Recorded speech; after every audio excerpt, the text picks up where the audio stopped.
Live from the Pacific Ocean off Newport Beach, California. Welcome to the 2025 Rose Cup, emblematic of the United States Youth Match Racing Championship.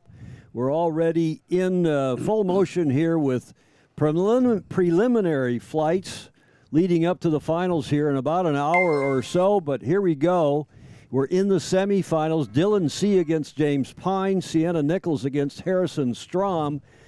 And that is Dylan C. up 2-1. Dylan from the Newport Harbor Yacht Club, and Sienna Nichols up 2-1 in her semifinal over Harrison Strom. James Pine from the South Carolina Yacht Club, Harrison Strom from the San Diego Yacht Club. This is Tom Eamon alongside Andy Rose and Matt Whitfield from the UK. Andy Rose, of course, multiple Gov Cup winner, Congressional Cup winner, America's Cup tactician. And Matt Winfield, a multiple national championship in match racing in the UK. Welcome, gentlemen. Andy, take us from here. Well, this is pretty amazing. The weather here has really performed. Whoever the weather chairman was really good. But we have the marine layers we've talked about. The gray layer of low clouds that comes out in the morning has burned off very early. I think we're going to have a great day of sailing. We probably have about 6 or 7 knots right now, and it'll increase from there. And we have some great semifinals. Sienna Nickel is probably the story. She's 16 years old and has a very good chance to get into the finals here and even win the Rose Cup. So, and she's a local favorite, which is great. But all the competitors, what they've learned, we have 2 days of clinic, of teaching here, and then 3 days of racing. And the teaching with Jeffrey Peterson as the head coach has really made a difference. You can tell with not only the tactics, but the sail handling by all the crew, which is crucial in match racing. This is just terrific. I'm excited to be here, Tom. Matt Whitfield, what's going on up the track? So we've got the 2 semifinals have already started. So the Nichols and Strom race is on its second lap on this final downwind, with Nichols with a strong lead, about 8 boat lengths, and then the closer races, Pine and C, which you can see in shot right now, which are at the leeward mark, with Pine just leading round the mark. So C had a really good job off the first start, and then just gave away a little bit too There's much. A collision there in the C Pine thing. If Dylan C was inside there, was he the inside boat? C did not have mark room there. However, they had already rounded the mark, so the umpires might consider that they'd already rounded, therefore Blue flag. Therefore, it's a windward Lewis. So, So no, that's penalty C. It doesn't surprise me if there was a penalty there. So, although C, there's probably going to be a red flag penalty here because C went from behind to ahead whilst fouling, and now Pine is stuck on the leeward mark. So, if the umpires rule that Pine got himself stuck on the leeward mark, then it's going to be, then he's going to get a penalty. C is going to be doing spins until he's behind, so Pine needs to clear this. Pine is well and truly stuck on the leeward and mark. And the umpires do have a red flag penalty, so C must take that penalty immediately. And I wouldn't be surprised to see a second one here because C will probably exit again. In the lead. So the umpires have just posted another flag, so C has to take another penalty again. So Pine extending off on port, the umpires will decide that C has completed his penalty at some point. When they're satisfied he has been punished for that breach. So C has completed his penalty, and Pine is now ahead, leading out to the right-hand side. C to windward, not too far behind. Pine with maybe a 2 or 3 boat length lead. And of course, again, Dylan C. leading in this semifinal 2-1 in a first to win 3. So James Pine needs to win this to stay in the series. Well, so far so good. And Nichols just coming across the finish line here, about 5 boat lengths to go in their race, leading by about 8-9 boat lengths compared to Harrison Strom and his team. So they're coming through the finish line. That'll be 3-1, and that'll be a place in the finals of the Rose Cup for them. Sienna just looked this morning, on those starts. She and her crew looked so confident.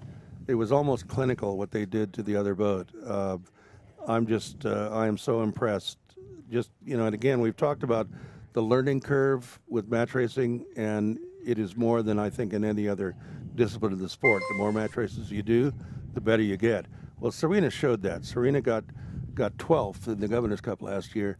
I'll tell you, if she gets into the Governor's Cup, she's not going to get 12th. Or she is in, I'm sorry. She's in. She is in the Governor's Cup as the BYC representative, and she ain't going to get 12th.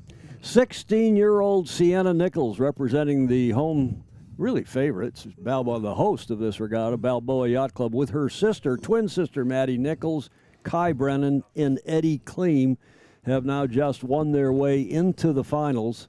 It was a best of 3 semis. It will be a best of 3 finals, and we'll see now who wins in the Sea Pine semifinal.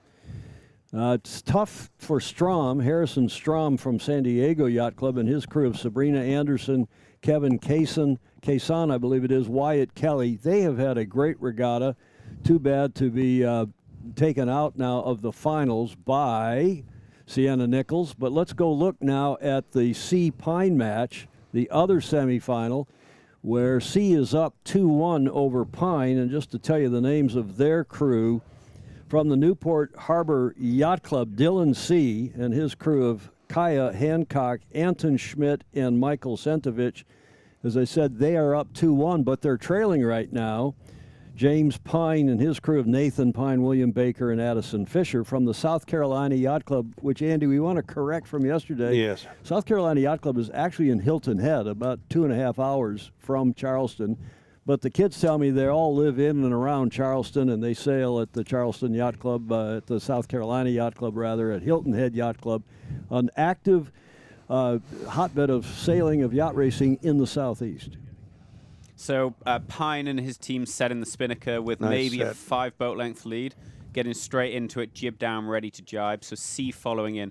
One thing to notice is in these races, Sea has definitely sailed a little bit hotter and a little bit faster downwind, which I think in these boats is definitely powerful.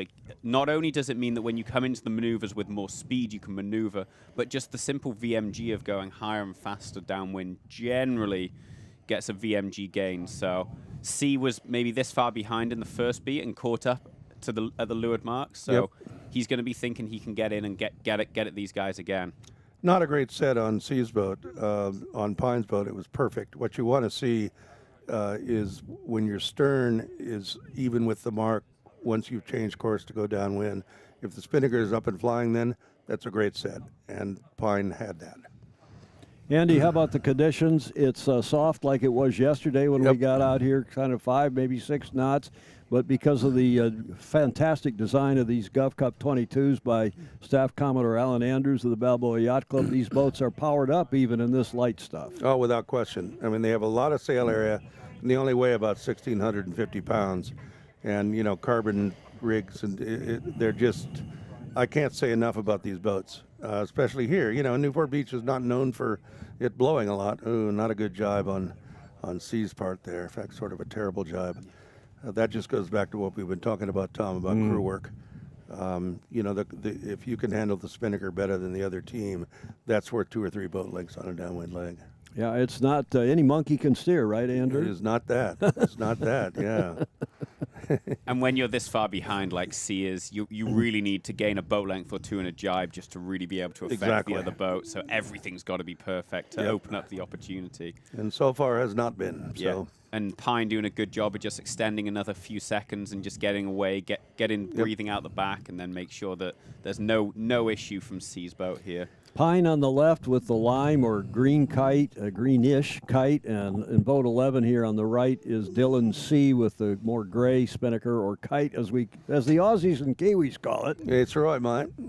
It's a 4-leg race course, as always, almost always in match racing. The start, then a windward leg up. Can we do that graphic, Chris? To the top mark, and course. then back downwind to a gate in front of the start-finish line. There's the chart.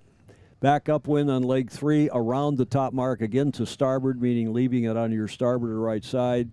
And then a 4th and final leg downwind to the obverse of the start line. And there it's the finish line, the committee boat, and the yellow mark bot set. These are actually robotic marks, self-anchoring in effect.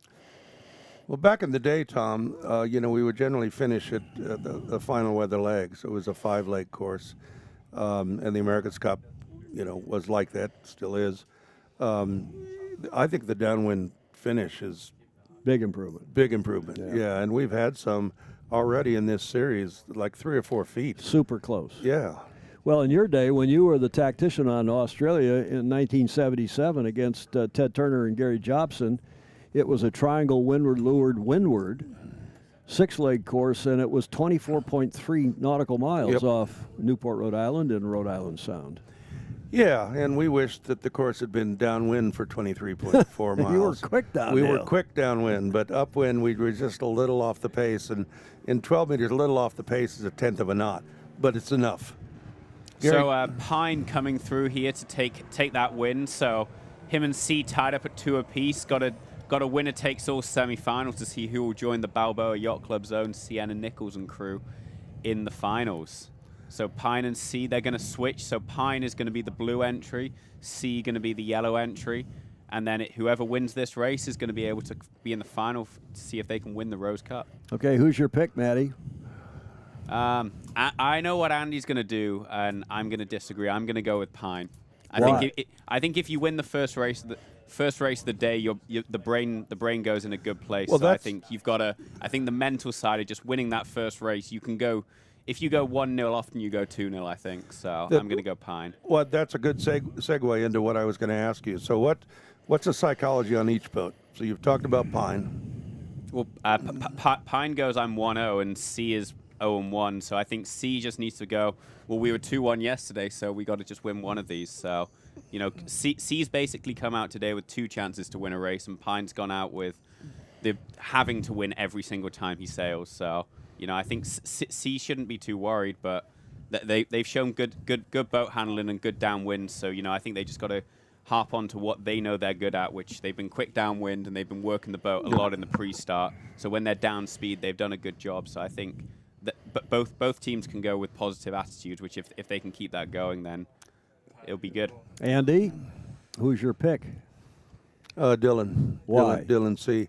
I just think overall he has a great command of the boat and the boat positioning and his crew. And we've seen him, get behind in a race and end up winning. And and frankly, I think it finally comes down to experience. He has sailed these boats before. And because he's from Newport Harbor He Yacht sailed in the Club, Governor's Cup last year, and across the harbor from Balboa Yacht Club. And not because he's a student up at your alma mater, Stanford well, University. that of course I'm a little sentimental there. So yeah, I'm for him, but I think he comes back from this, Matt. I think psychologically, I think he's the kind of skipper is what you want. Is okay. That was then. It's done. Now let's just go out and win a race. And he's won a whole bunch of races in this series. So I predicted from the beginning that it'd be Sienna and Dylan, and I guess I better stick with my prediction. Well, you're looking pretty good so far. I got half of it.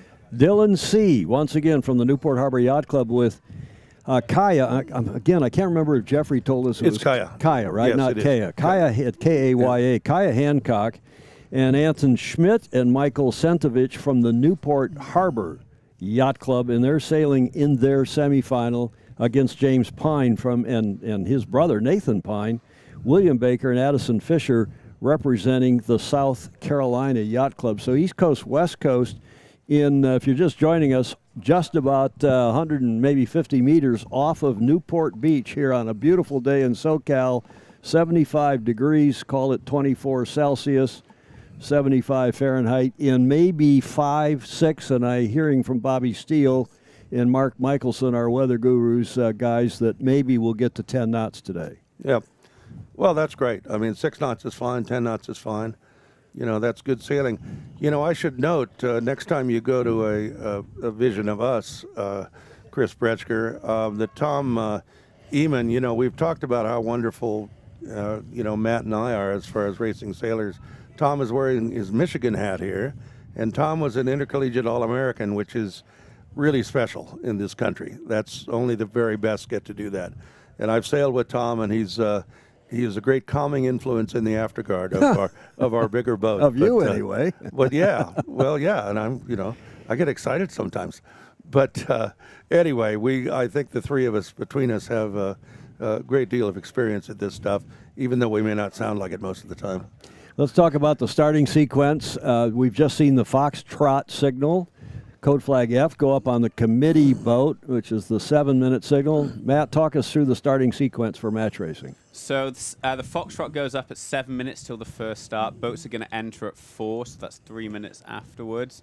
The first start is going to be between, I believe it's Stratton and is it Stapleton and Parkin, or is it Stratton? It's hard to see exactly. There's a few names missing from the sails.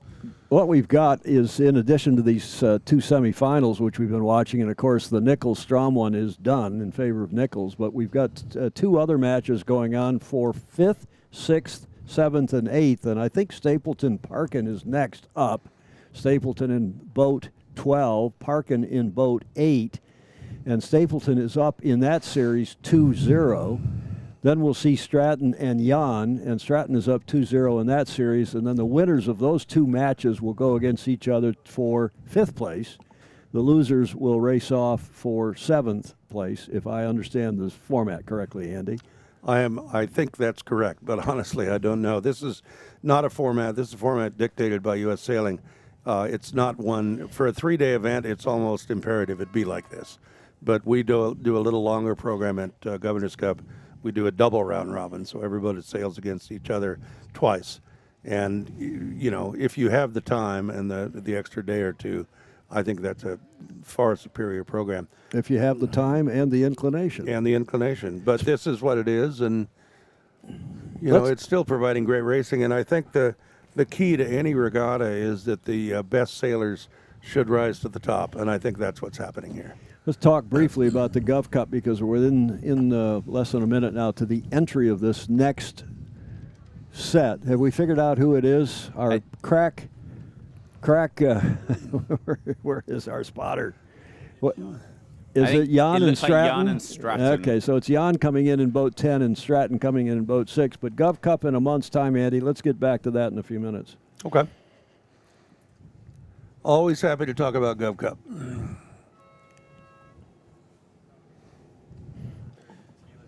So we've got Jan and Stratton just entering here with 4 minutes. Jan on the starboard entry, the yellow entry coming over the committee boat. Stratton on the port entry. Right now it's 2-0 to Stratton in the series. Look at this. Are you going to cross him? Nope. Almost, but not quite. So as per usual, we have a dial-up. So Jan to windward is the giveaway boat here on starboard. However, he has the controlling right of way in. Oh no, there's parking over there. Parkin and Jan. So this is not what the schedule says, so not 100%.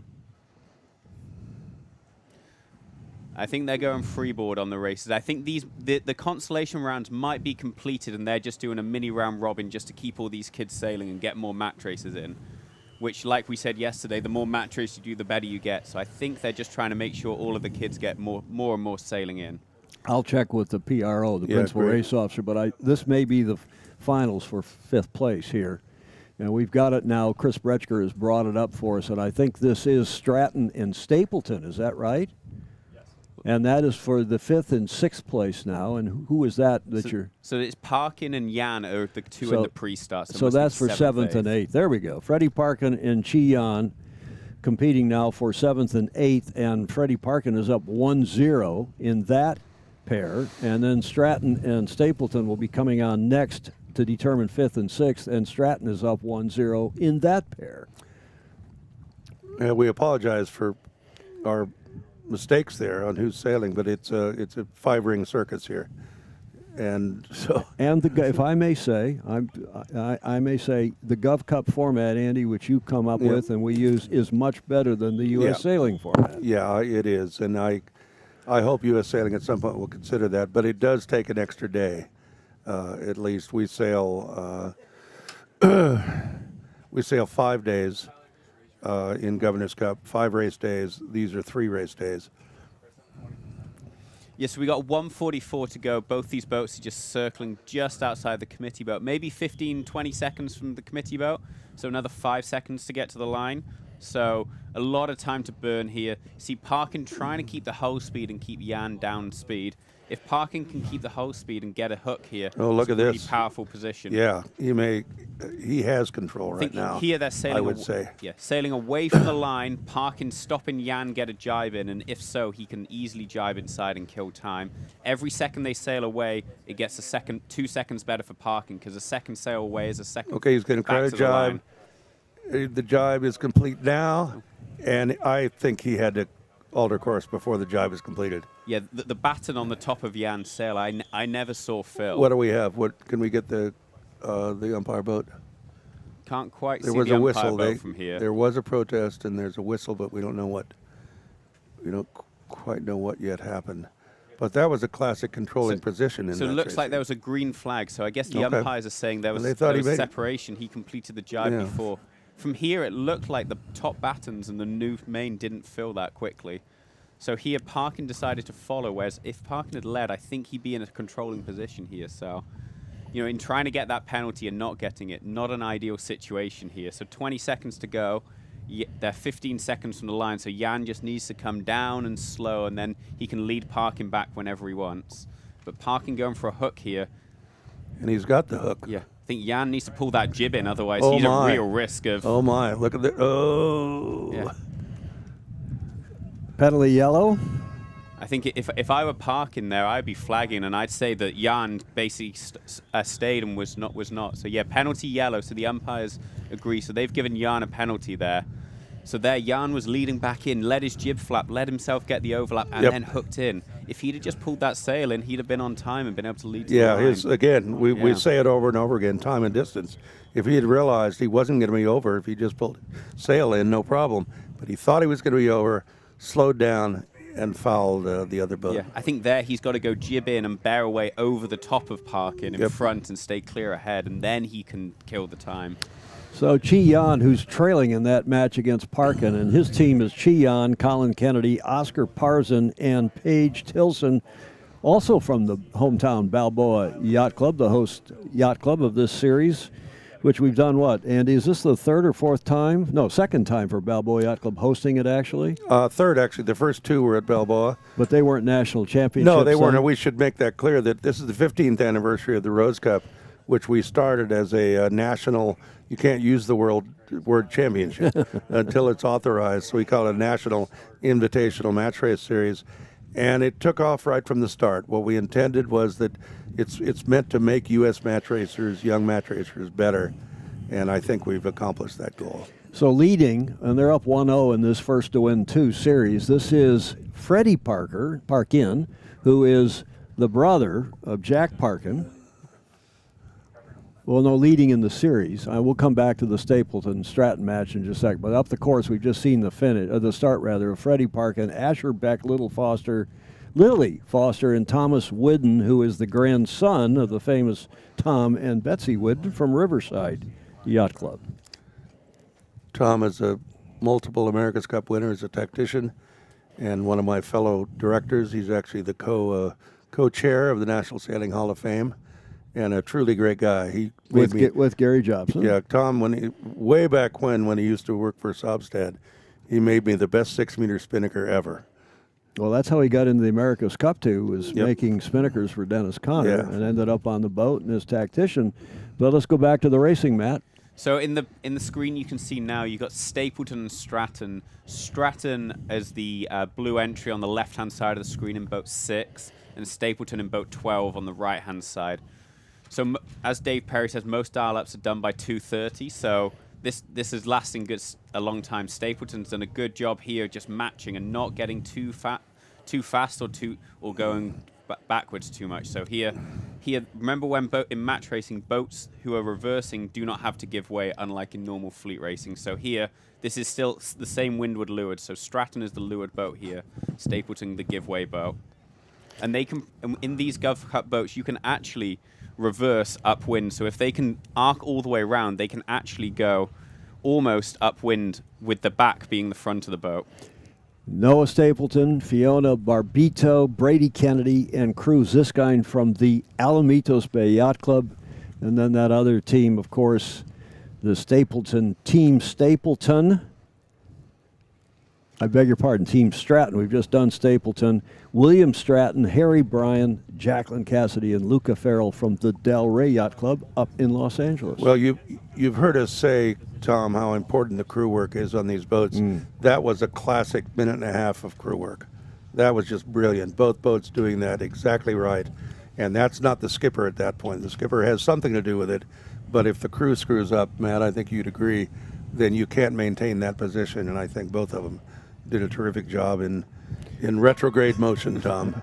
The late, great Commodore Henry H. Anderson, Jr., the New York Yacht Club, coined that expression, retrograde motion. Backwards motion. Yeah, what was interesting there is they were going backwards, and Stratton was to leeward, and he decided to bail out first before Stapleton, which I think if you'd have kept on going backwards there, he could have reversed away and got them both late for the start, whereas here now, he does have to burn time, whereas holding for another 10 seconds, getting further away from the line, that could have been powerful. Well, they would have ended up on port tack with Stratton actually in a controlling position. Yeah, and because Stapleton was kind of locked into windward and wouldn't have been able to come out until Stratton left him. Yep. However, here with 20 seconds to go, probably a split tack start. Stratton going to get a good start of the committee boat. Stapleton the same at the pin end. So looking like it's going to be a drag race. And I think indications there might be a left-hand shift coming down the course because the committee the race committee have moved the windward mark slightly left. So potentially a little bit of port bias on this line. Well, I think both teams will have learned from that start, and that's part of the purpose of this. That, waiting 10 seconds to do something sometimes can be the whole start. And I think you're right. And sometimes waiting 10 seconds be intense. Although I understand from Stapleton wanting to get out of it, but Stratton was the one that decided to do it. So, when you're in the powerful leeward controlling position, generally you want to kill time. Yep. And yeah, I think Stratton had the opportunity to, unless he just lost his jib, but it looked like a conscious call on the boat to do that. Yeah, it did to me too, because I think their crew was doing a great job all that jib. time. You know, so yeah, I think he chose to do that, and I think he chose a little too early. However, he still got a good start off the starboard end of the line, so it was not terrible. Just definitely maybe could have been a slam dunk. Not fatal, but could have been better. Gents, back to the semifinals. They're about to enter at the 4-minute signal. Pine in C. Yes. So this is the rubber match. The winner of this will advance to the finals. Yes, so it's Pine entering from the blue side, the port end in boat 3, C coming in on boat 11. C a little bit late, but just Pine couldn't get a leeward cross in there, kind of indicating that maybe there's a little bit of port bias on this line. Yep. Just because otherwise, if it was a square line and Pine was a bit earlier, and he might have been able to get a leeward cross here. So I would expect to see both of them try and fight to lead back and get to that pin end. Yeah, I think you're right. I think it's slightly favored to the pin end. And by that, what we mean is the pin end is closer to the windward mark than the committee boat end. And it's not a lot, but in match racing, having a boat length advantage at the start is a pretty good thing. Having a 1 foot advantage is a great thing. Yeah, that's right. Because often in match racing, if you're 1 foot ahead off the line, you're just able to dictate on that next wave that comes. You're able to do what you want if that foot ahead. And the other boat is. And the other boat is dictated by you. And that 1 foot becomes 2, becomes 3. And then I'm not going to continue counting because I'm at risk of getting it wrong and embarrassing myself. Well, we don't have today. It's interesting because the wind is not up yet. I think it will be by later in the afternoon. But we don't have the short chop, basically. They were almost swells that we had yesterday afternoon where the boats, right before attack, you need to be aware of that because you can come to a complete stop. And upwind, the boats will pound a little bit. So you got to be aware of when you get a bad set. Okay, Andrew, which side of the track do you like looking upwind now? We've got kind of a southwesterly here, starting to favor the west. What's the wind direction there? Hang on, we'll get our ace spotter to tell us. He's going to read the compass. Meanwhile, 230. I'd probably go right. At 230, that's the start of the westerly. It should. The breeze shifting to the west. It should come around to the right, to the west. I'd probably go right, but it's not. I think what Jeffrey or Matt said yesterday is true that, probably go right, but there'll still be some lefties you can take advantage of. So, and the shifting wind is really part of yacht racing, and people that are good at that. Gary Jobson was a classic at that. And reading the surface of the water for both direction and velocity. Yep, exactly. But just C is doing a really good job of dialing Pine up here and just dictating this start and holding the controlling position here. So he's basically broken up the dial up and then being able to set it back up again. So real good job here by C in the crunch match, 125. Pine's really got to try and get out of this in the next 30 seconds. I want to congratulate our, Dylan and Chris Bretschker are switching, and that was a perfect switch. You did it before I would have asked for that shot. That's terrific. So basically, as long as C is matched on speed with Pine, he's probably going to be able to hold him here. So Pine needs to try and either stop the game or get going faster and do a and hope for a boat handling error on C's part. So C is protecting the right big time. So here, even if Pine does get the cross, C can stay on the inside and stop Pine tacking back to the line.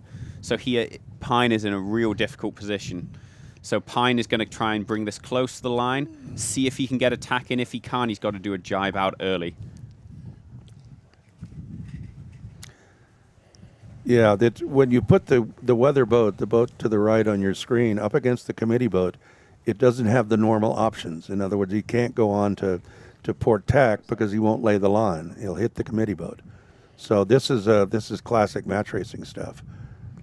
And this is where patience, and sometimes when you're a younger match racer, you don't have patience. This is where patience is important. However, when you say C is a younger match racer, he is also very experienced, having done Gov Cup last year and a lot of other match races. He is. So young in age, old in experience. Yep. And he won the start. Well, and Matt, two boat lengths ahead, going another Matt, 3. Yet relatively old in experience. I'm old in experience. You're old and mature, Andy. I'm mature. I'll tell you what. Seldom in my life have I ever been called mature. The only times you want to be mature if you're a cheese or a wine. I've been 23 for 50 years. I wouldn't get carried away with the mature part. Yeah, exactly. Old for sure, like me. Yep. Going uphill, the Team C from the Newport Harbor Yacht Club in this rubber match, if you're a bridge player, they're both tied, C and Pine, at 2-2 in the early lead to Team C. Let's give you those crew names. And thanks for all the comments we've gotten from around the world overnight. And one of the things that Andrew and I, and Matt for that matter, love to do is keep you posted on the names, not only of the skipper of the helm, or the driver, as they say in Sail GP, but the entire team, the monkey who's steering. But what a great team and you called it so far, Andy, we'll see. But the team from the Newport Harbor Yacht Club, Dylan C., Kaya Hancock, Anton Schmidt, and Michael Sentovich are leading in that semifinal, going up leg 1 of 4. With a nice lead there, actually. They just look really good in the water, don't they, Matt? I mean, the sail trim looks good. They're coming out of tacks very quickly. They're the left-hand boat as we look at this shot. Yeah, I think that's one of the key things about just we were saying off air before we came on.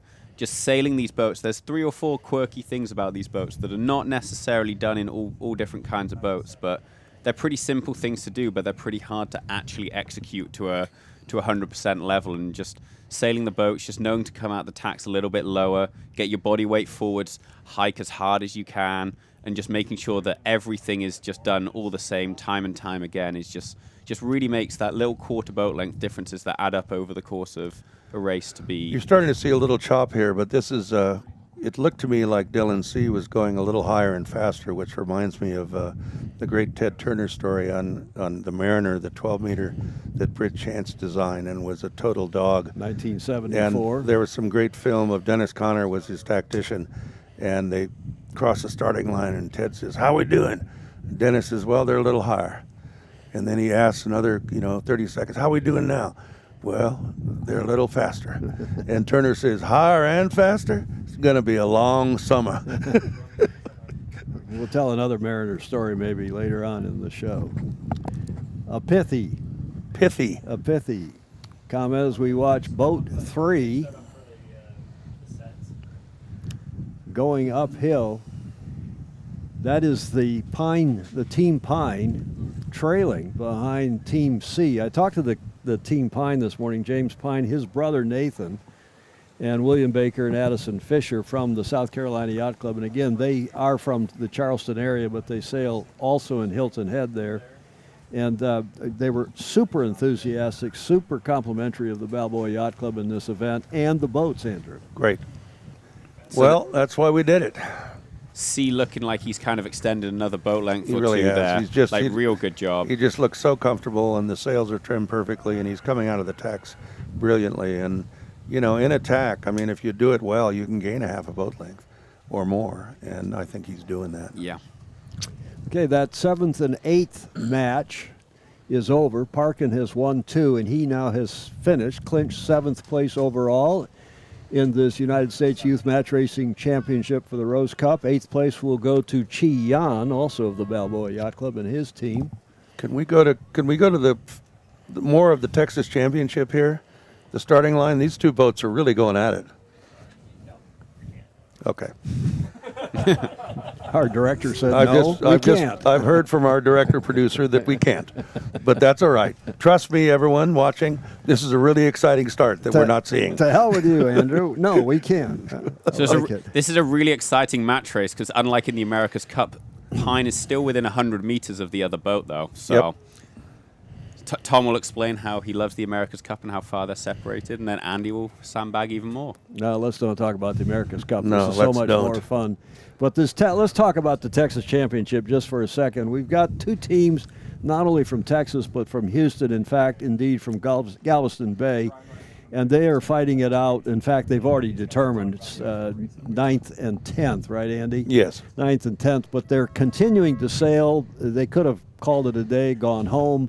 But they're enthusiastically sailing, listening, learning, being coached by Jeffrey Peterson. This is the spirit of Texas. Don't mess with Texas. Well, Texas never give up, so they're just continuing on. Galway's already won this 3-2 over McCready, but let's go look at that other match, that semifinal match, because C is, well ahead, but let's watch how good those teams are sailing nonetheless, C and Pine, as they come down leg 2 of their 4-leg course. So got the Texas Championship on screen here. Galway slightly to leeward. I think our producer director is making fun of us, Yes, gentlemen. he is. Well, if I may say, after 6 hours on the air yesterday, we can all be a bit crotonic. Well, but we have very low self-esteem, so that really hurts, Christopher. Come on, Dylan, Jesus. Thin skin, weak egos. I mean, Tom, it just reminds me that what I told you about Morgan Pinckney, who I've become really good friends with, and Morgan will be in the Governor's Cup again. And he texted me, and we were giving me some SHIT, and I said, come on, Morgan, you know who I am. I'm the famous Andy Rose. I'm in books. And he texted back, yeah, but my generation doesn't read books. Let's go to the gate, can we please? Coming into the leeward gate, there's a gate at the bottom end of leg 2, and they must pass between those 2 marks. And why would you go right or why would you go left, Matt? Depending on what you think, the bias, some of the marks that might be slightly further upwind, closer to the windward marks, and then where you think the next gain is going to be. Look at this. He's going to the right mark, even though I suspect the right side of the course is favored. But that's interesting. I think they're just so much closer to the downwind right end. Yeah. So Pine following Well, and they implies both that it's are. a little bit further up. Yeah. There is a light patch on the course at the leeward marks, and it does look like the next breeze is coming in from the left-hand side. Yeah. So I think that's probably what the thinking is here. I think there was a lefty there, definitely. So C thinks when this breeze does fill in, which is maybe 30, 40 yards off his bow, he's going to be able to get to it first. Well, this will be interesting because you normally would, by a slight margin, choose the right side. So we'll see here. This will be interesting. Pine, of course, is praying for that righty. And you can see C there is sailing really low just to get bow forwards on him, Yep. just to take out the risk of that right-hand shift. If you sail low and fast and you can get bow forwards, you close down the leverage, and Yep. any potential right shift is by a smaller margin. So Well, good and job here by C just to say, I want to be ahead. Exactly, Matt. You will lose a little bit of distance, but you'll still be ahead. And that's the key. Nobody remembers how much you won by. Well, Yeah, and he's done very well there. That's great. Yeah, and you can see the 3 crew hiking really hard just to allow for that low mo to happen there. And as someone who's been a skipper on these boats, I will say the tiller extensions are very short, so the skipper actually can't hike properly. So the skipper is not being lazy. They're actually unable to do it because you can't reach the tiller extension then. No, that's why it's a great boat for me. So I don't want to hike. Well, that was a close finish. Yeah, so in the fifth, sixth playoff, Stapleton has just been defeated by Stratton. So Stratton 2-0 right now in that series. By about 10 feet. Yeah, it's over. So Stratton finishes fifth overall and Stapleton sixth. Congratulations to both teams. You know, we should talk about the twins. We've got two twinners out here, and on this Pine team from South Carolina Yacht Club, James Pine and Nathan Pine. They're twins, as it turns out. Really? I didn't know that. Rose, That's great. Christine Gribben, our esteemed chairman for life, CFL we call her, of both the Gulf Cup, and she chairs these kinds of events regularly for us here at Balboa Yacht Club. She tells me that the Nichols twins on the Balboa Yacht Club team and the Pine twins are both, wasn't there something called Twin Pines, a milk or something? We got the Pine twins. The Nichols twins and the Pine twins are both on the U.S. Sailing Youth ILCA, meaning the laser team. They're top 10, and the male and female ILCA sailors are among the top 10 in the U.S. of A. They also just sailed against each other at the high school nationals in Connecticut.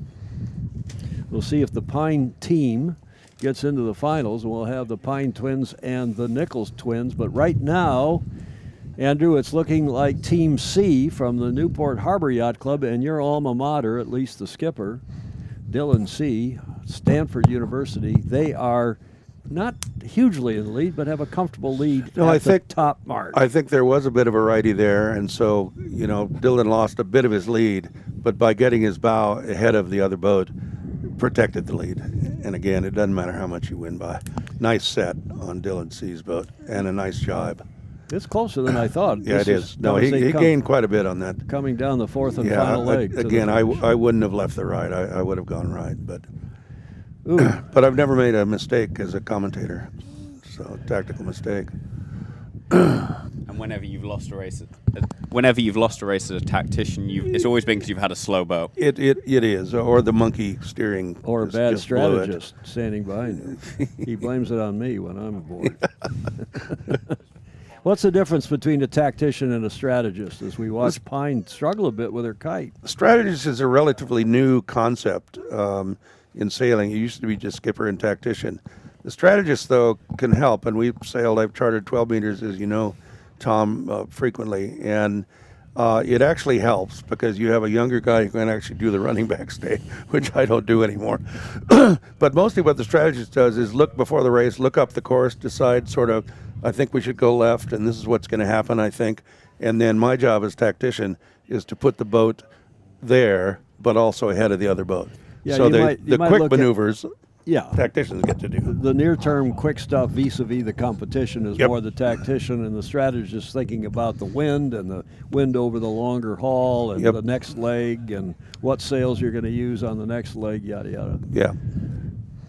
Dylan C., guys, with the gray kite coming downhill in boat 11 on the fourth and final leg of this semifinal with not a huge lead, but a comfortable lead over the Pine team from South Carolina.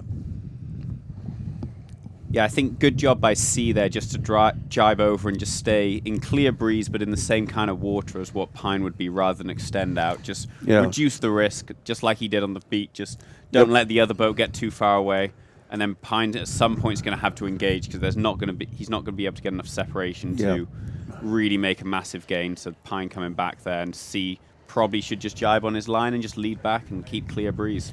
Now, may I say that those two orange buoys are the downwind gate. They have no meaning, no implication on this fourth and final leg because they're sailing to the finish line now, which is the committee boat there in the kind of center left, and the yellow buoy over there on the right, which is the start line, and it's also the finish line.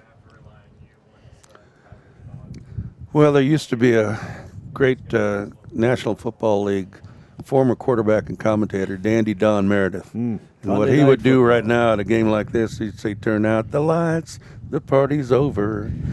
Except we got the finals to go. Well, but for this match anyway, the lights are out, and the match is over in favor of Dylan C. Your prediction, Andrew, as usual, not always. You are rarely in error, but never in doubt, if I may say. Yes, often wrong and never in doubt. That's on our the crest of the Technicians Union. That's the motto. The two local teams, or two of the three local teams, Dylan C. from the Newport Harbor Yacht Club, now will go into the finals against the Balboa Yacht Club team of the Nichols twins. Let's give you the rest of that crew. Tell us a little bit about that crew, Andy. I'll give you their names again. Sienna Nichols and her sister, twin sister Maddie, who is 15 minutes younger, I'm told. Their mother, Melanie, by the way, is out here on the race committee helping set the marks. Bravo Zulu to the family affair here at Balboa Yacht Club. And Kai Brennan is also on their sailing team, and Eddie Kleem.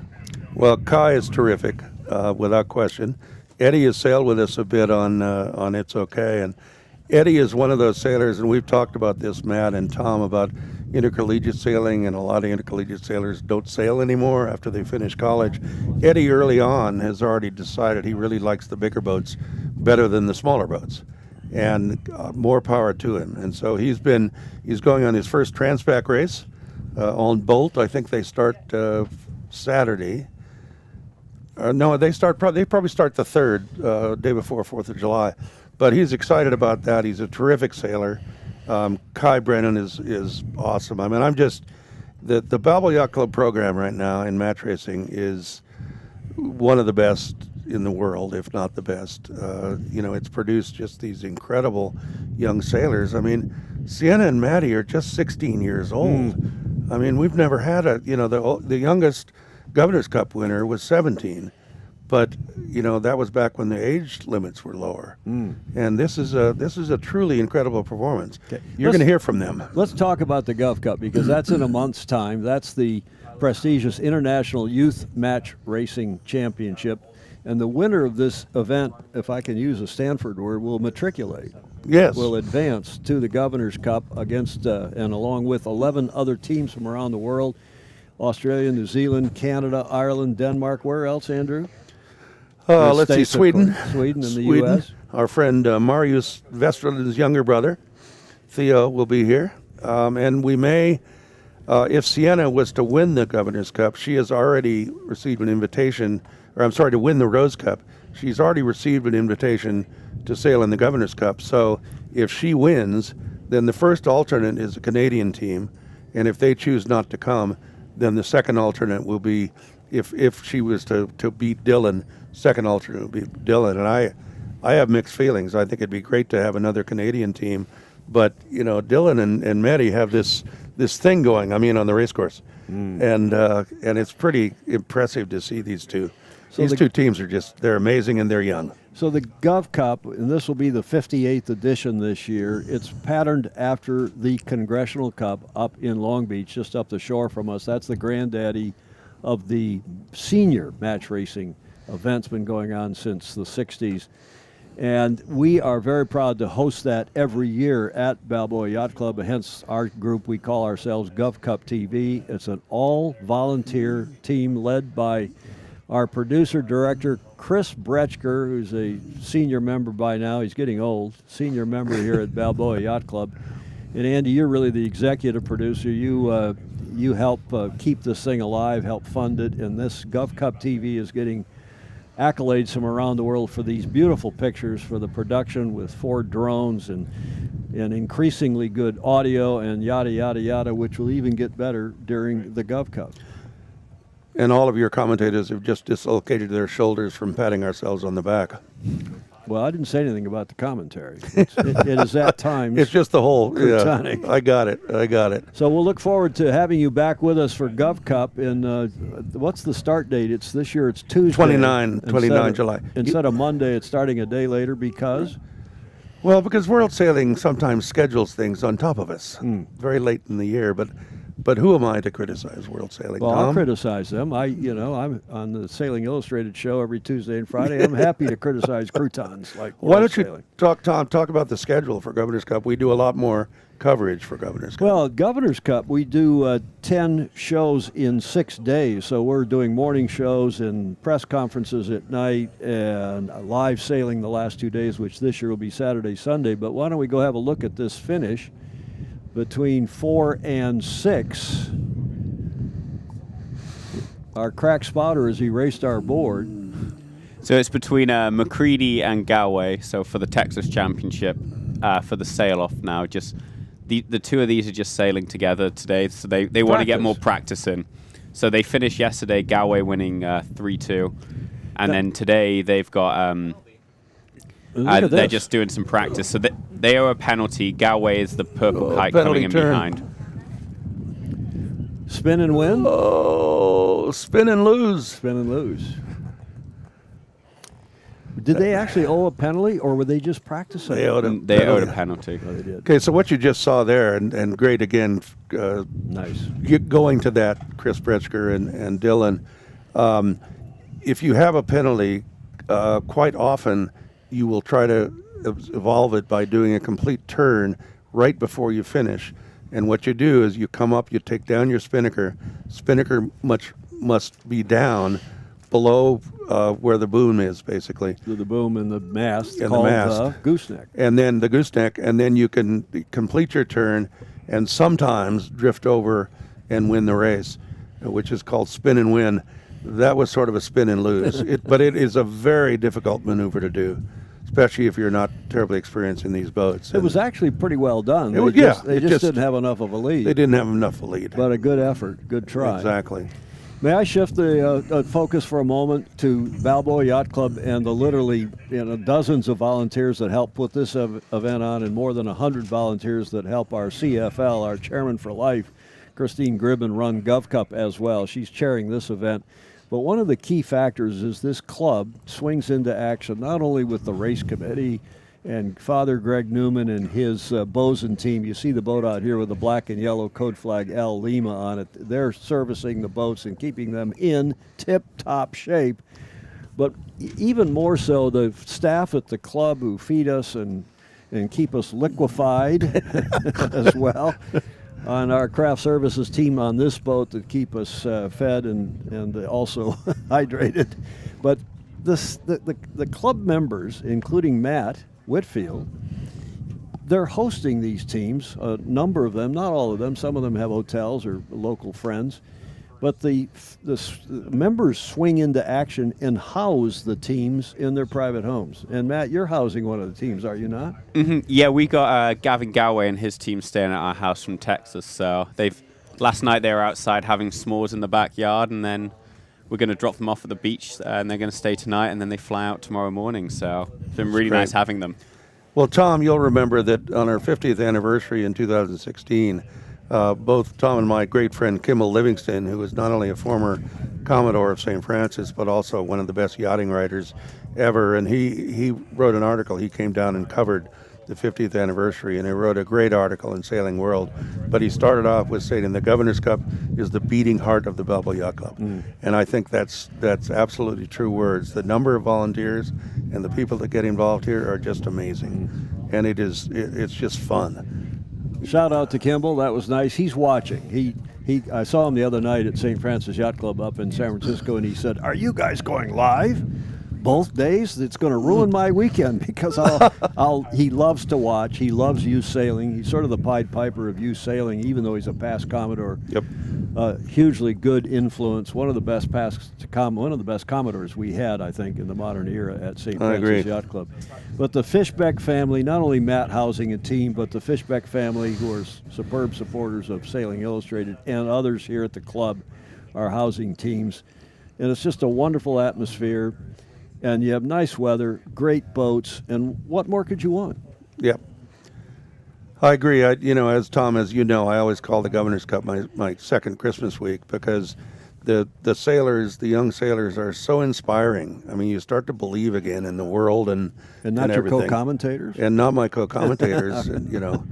You inspire me all the time, Tom.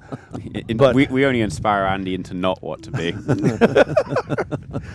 Well, but it's true. I mean, these sailors are, this in a way is more fun in one way than the Governor's Cup, because the learning curves here are much steeper. And to see the kids improve, not only through this third day, we've had 3 days of racing, but as we've said, Jeffrey Peterson, who's one of our co-commentators, helped bring them along by coaching. It's as Dawn Riley would say, it's a clinigatta. It's a clinic and a regatta.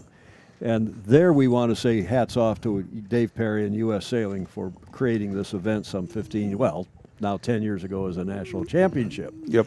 But if you're just joining us here, we're just off Newport Beach in Southern California, and we're about to get into two more matches. One will be the Petit Finale, which is for third and fourth place between Harrison Strom, the loser of that other semifinal, and James Pine, their teams. So San Diego against South Carolina, and that's a first to win two, as you can see on your screen now, thanks to matchracingresults.com. Chris Bretschker brings that up on the screen. You can all watch it, matchracingresults.com. It's a good service. An incredible service. Free site. service. And they cover, in fact, there's two other events I saw this morning going on matchracingresults.com around the world. And then we will also have the final, of course, between Dylan C. and Sienna Nichols. Andy called it. And that is a first to win three, or best of five, coming up here in the finale of the 2025 United States Youth Match Racing Championship for the Rosé Cup, as we call it. Andy, how'd that cup get named after you? You didn't do that. I did not do that. NIPSA, the late Larry Law, who left us this year, was an incredible promoter of youth sailing, both in the 420, the International 420 class, and in match racing here at Balboa Yacht Club. And so he was one of the founders of what became the Rose Cup, and I wanted to name it after Roy Disney, but he had his board, and I didn't know anything about this. And when they unveiled it, it was named after me, which was wonderful. And but NIPSA I get so much. NIPSA stands for Newport Balboa Sailing and Seamanship Association, which has been a huge help for a couple decades, more than 20 years in promoting youth sailing. And we miss Larry. He was an incredible guy, enthusiastic. He would get things done. It just was fun to work with him, and we miss him. His son Justin is taking over some of the duties on NIPSA, as is our own Greg Newman, the director Greg Newman of Balboa Yacht Club. And it will continue to... And our chief bosun. And our chief bosun, yes. And, NIPSA will continue to flourish and help youth sailing. So it's pretty cool. Let me say one other thing about the Petit Finale. That's important because we use the term podium finishes. The top three are podium finishers. The fourth is not. And also for rankings, World Sailing now has a youth match racing ranking thing, and the difference is important. 1, 2, 3, 4. Each place gets you more points, and that sometimes is used to, as they use it, to a great extent, to pick the teams that will sail in the youth world match racing. Invited to the world match racing. Of which Jeffrey Peterson is a winner. He is a world champion. And David Wood also. David from this Wood club. from Balboa Yacht Club the year before. Do we know where that event is this year? Is it in Poland? It's in Gdynia, Poland. Yep. If you're looking up the track, as we are, Matt Whitfield will observe what he would call white horses, what we might call white caps. There's starting to be a little white froth on the tops of the waves out here in the Pacific Ocean. How much breeze, Matt, is there, and what do you expect it to build to? I mean, there's pretty good breeze out there. Maybe last race it was 6-7 knots. The boats were hiking at times. Now it's probably built another 2 or 3 knots, probably at least 10, 11, 12 knots maybe. It's going to be slightly higher, as I predicted. Than your famous weather guys. Mark Michelson was close. Bobby Steele was close. They said tops 10. And using the Mark, Mark... We're going to have 12 or 13, and there's a difference. The Mark 1 eyeball says that now Catalina is just starting to get exposed a little bit, so we can see through. So the more clearing out to sea, the more wind there should be. So looking further upwind indicates there might even be way more wind, and I think now it's probably into the go right phase. So get to the committee boat, lead right. What are we seeing there, Tom, on the screen? What are we seeing? We're seeing windy.com. Yep. A great website. There's several others, but this is one of the most popular that Chris Bretschker has put up on the screen for us. And what's going to happen? It says 7 knots at, what buoy is that? That's our mark here. Chris Bretschker, our director. It's blowing more than 7, I can tell you that. It is. But windy is a very useful thing, but you still have to, again, some the Congressional Cup, at least for 1 year, had all the commentators in a booth on shore. And one reason we do this from out here is so we can actually see that. It's crotonic to do it in a sound booth. It really is. Sail GP, America's Cup, Yep. even the Olympics. Poor old Gary Jobson Oh, I doing the know. Marseille Olympics From Connecticut. from NBC sound booth in Connecticut is Yeah. just not correct. But we got a start coming up here, guys, or a starting sequence anyway. This will be for the Petit Finale. This will be the Pine Strom Petit Finale. Strom coming in boat 5 from the yellow or committee boat end. He's got the yellow flag on his leech, the trailing edge of his mainsail, against Team Pine coming in from the pin end, boat 3, and the blue flag.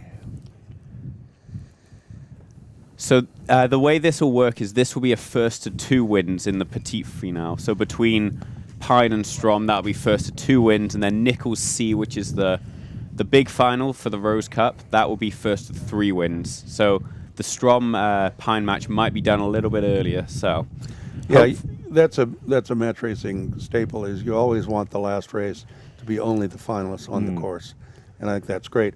Wouldn't you call it? You're a Pommy. Wouldn't you call it the grand final?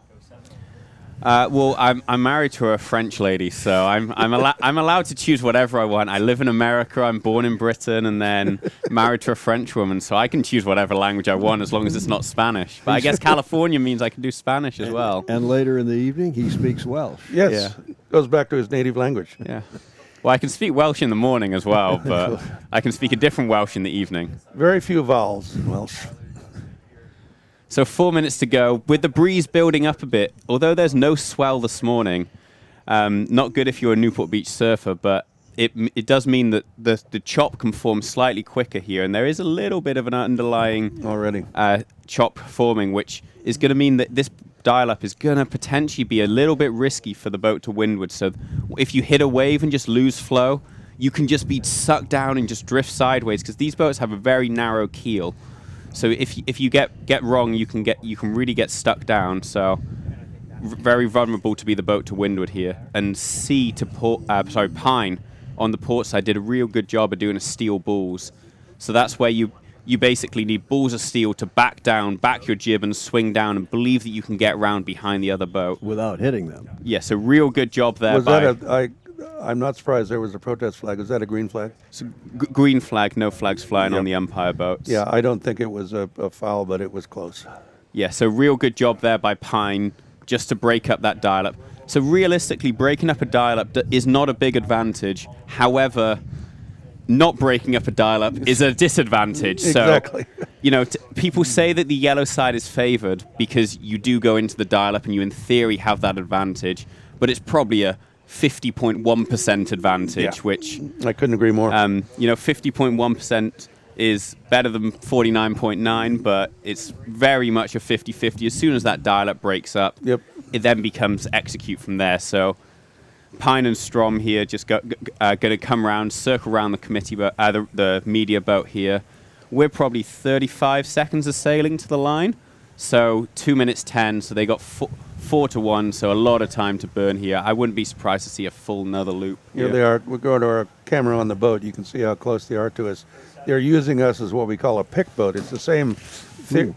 And you can see what we mean by the waves there. Just really stop the boat. I think you could probably hear the boats bouncing in the waves. But at any rate, a pick boat is the same concept as in basketball. You set a pick, and the shooter can't get to where he or she wants to be to make the shot. It's the same thing here. It's the defender can't get to where they want to defend the shooter. Yep. In a pick and basket. Yeah, right. So they're still circling this boat, and this is a typical technique. In most match racing events, there are spectator boats and media boats, and it's a good way to get rid of someone trying to control you. If you're the boat ahead, you get behind this boat and then have some options. Extra points for teams that circle the media boat. Well, absolutely, absolutely. So here they got 1 minute 5 seconds to go, maybe 30 seconds from the line. So pretty even here. Strom trying to push in, and Pine trying to kill speed here. So Strom, if he can get an overlap here, he can dictate. if Pine can just wiggle and slow down and keep clear ahead, then he's going to be in a powerful position here. Well, if he could get a hook, he can prevent the other boat from starting, theoretically, if he doesn't lose too much speed, because he's in the bad air of the other boat. But however, Strom's doing a real good job here of just staying high, so they're going back towards the line but not getting overlapped. So, however, he does need to get these boats moving in. I think slight advantage Pine, but Strom should be able to get off here. still quite a bit of time, 23 seconds, and they're only probably 8 or 10, more like 8 from the, oh, look at this. So this is a classic thing. There's no place for the leading boat to go. Pine got hooked. Pine got hooked, so and he's going to be over, I think. And Pine over the line here, so as long as Strom doesn't get over the line, this is a real good start. 4 seconds. Oh, but why did he bear off there? Because I think he's making sure he's not over. I think Pine was still marginally over and having Blue to is dip over. here. Blue flag is up on the committee boat. Blue is over. Blue is over, so it still worked for him, but I would have just stayed there. And then bore away. And then bore away. Cleared yourself. Once the other boat is over, then I have an easy path back. Exactly. I think the boat ahead doesn't. The only thing there is they may well not have known whether they were over and just trying to keep it. Yep. But what I would have done in that situation is just try and lead to the right here. I think that's going to be the favored side of the course. So they're bow to bow here. If they could have been bow forwards, they could have even extended out even further. Well, ended up pretty even, but I think there was a big chance there to really slam dunk the start, basically. If you can push the other boat over and you're farther a little back, so you can get under the, we should explain that actually the imaginary line between the committee boat and the pin, if your bow is over, it's called OCS, on course side. You have to return, and the boat completely has to be below the line before you can start, basically. So what I was saying there is hold him up, be sure he's over, and even if you're over, you have a quicker path back. For older sailors watching, they may remember when we didn't call it OCS for on-course side. We used to call it PMS for premature starter. Yep. But the women in our sport didn't like being scored PMS. So we changed it to OC. I'm not kidding. We changed it to OCS. Yep, I believe it. Okay, now we've told that story. We'll tell that again during Gov Cup. But real good groove here by Pine, the boat to leeward, just to go bow forward and higher. Just almost able to work clear ahead, and he might even be able to start affecting the dirty breeze here. So no, he's done a nice job. Well, again, he's going right. Yeah. And as we discussed yesterday, as it comes up here, the wind will continue likely to go right. So in the shot here, we've got Nichols as the blue port entry, and C the yellow starboard entry. So, but this is the big final, so the grand final. So the winner of this will be the Rose Cup winner, first of 3 points. I like it. The petit finale, by the way, we're not being pretentious. That's what in match racing we call the consolation match for third and fourth, the petit finale. Well, naming it that, Tom, was a consolation to France. Yeah. Well done, Andy. Very clever. Sorry for all my friends from France. I apologize. Including Emma Whitfield. Yep. She's got a cooler name, so she chooses her name. So here, Nichols coming around, C just trying to dial them up just so they're able to get a hook here. Nichols just big boat handling just to try and keep from getting hooked. So here, the only real advantage if a boat has controlling interest in stopping a jibe and stopping attack so they can swing either way. So here, just kind of coming out, 2 minutes to go. Here, I think the key here is the tacticians are looking at wind saying, which side do I want? I think this time of day, I don't think you need a tactician for that, but they're just going, we want to get right, time on distance back into the line. I think it's when you get to the top of any match race series, the boats are so equally matched that I think you're exactly right, Matt. You have to be aware of where you want to go because you're unlikely to have a slam dunk start. So you're probably going to start even, and you want to be able to control where you go. And here they come around using us again as a pick. You see the big tiller wag there by C Yep. to slow the boat down? I think the thing that's been noticeable in these two teams compared to the other 8 teams all week is they've done a lot more tiller movement, a lot more body weight movement, and throwing the boat around a lot more. I think that's the confidence of having sailed 5 or 6 days at Gov Cup last year. And I know Dylan and Sienna both were able to sail in the Cow Dreaming series in these boats early in the year, so getting a lot of days in on these boats. Yep. Inside of a minute now. A lot of time to kill. I'd rather be leading back here because I think with these waves, if you can get them stuffed head to wind, you can really stop it. So I think C in a good position here, but with a decent amount of time to go, 40 seconds, maybe 30 seconds back to the line. However, if he gets a hook, the flip switches very quickly. The key there is as they're going down is where the ley line to the boat end is, because the boat leading there, it's like you want to push the other boat, the boat ahead in your screen, push them up against the committee boat so they have very little ability to either bear off after the start, bear off on starboard with speed, or to tack onto port. So they're doing a really nice job here. Yeah, I think C there, when he was leading in, when he thought he boy. was early, he really needed to bear away and get to leeward rather than go to windward. Exactly. I think there he just gave the Nichols just a little bit of a gap there, and Yep. real good execution And there she from did them a- to Yeah. get She up, did a great slow job. He'll down, have and to- dial off. He'll have to tack, and indeed he is. She did a great That was a beautiful job by Sienna. That really was. However, as we saw in the last start, the similar sort of thing happened where the boat that was leading to the right was able to gain, so Yep. it's certainly an even start. Slight advantage Nichols if they can go fast, but if C is able to climb up and Yep. spit them off, then that would be real powerful. For those of you just joining us, we're out here in the Pacific Ocean at the start of the finals of the 2025 United States Youth Match Racing Championship between Team Nichols from Balboa Yacht Club and Team C from the Newport Harbor Yacht Club. It's closing up here a bit. Well, we've seen both of them have exhibited great boat speed and great boat handling.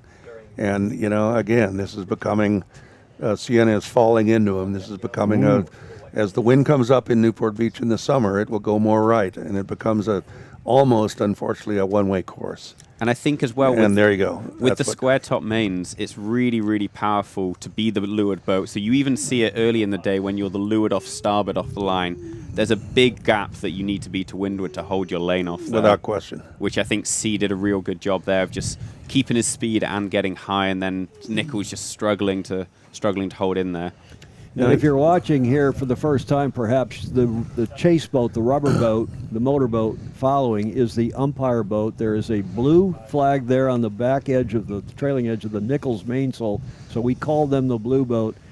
And conversely, the Team C has the yellow flag, and if the umpires decide to penalize one or the other, they'll use the corresponding color flag, blue for Nichols, yellow for C. And if there's a protest by one of the teams and the umpires deem no one to have infringed the rules, the umpires will display a green flag. Matt, am I seeing here that it looks like Team C has been sort of fully hiked when Team Nichols is not, which is interesting. What's the weight rules for the Gulf Cup 22s? I cannot remember that. They have a different weight limit for this series than the Governor's Cup.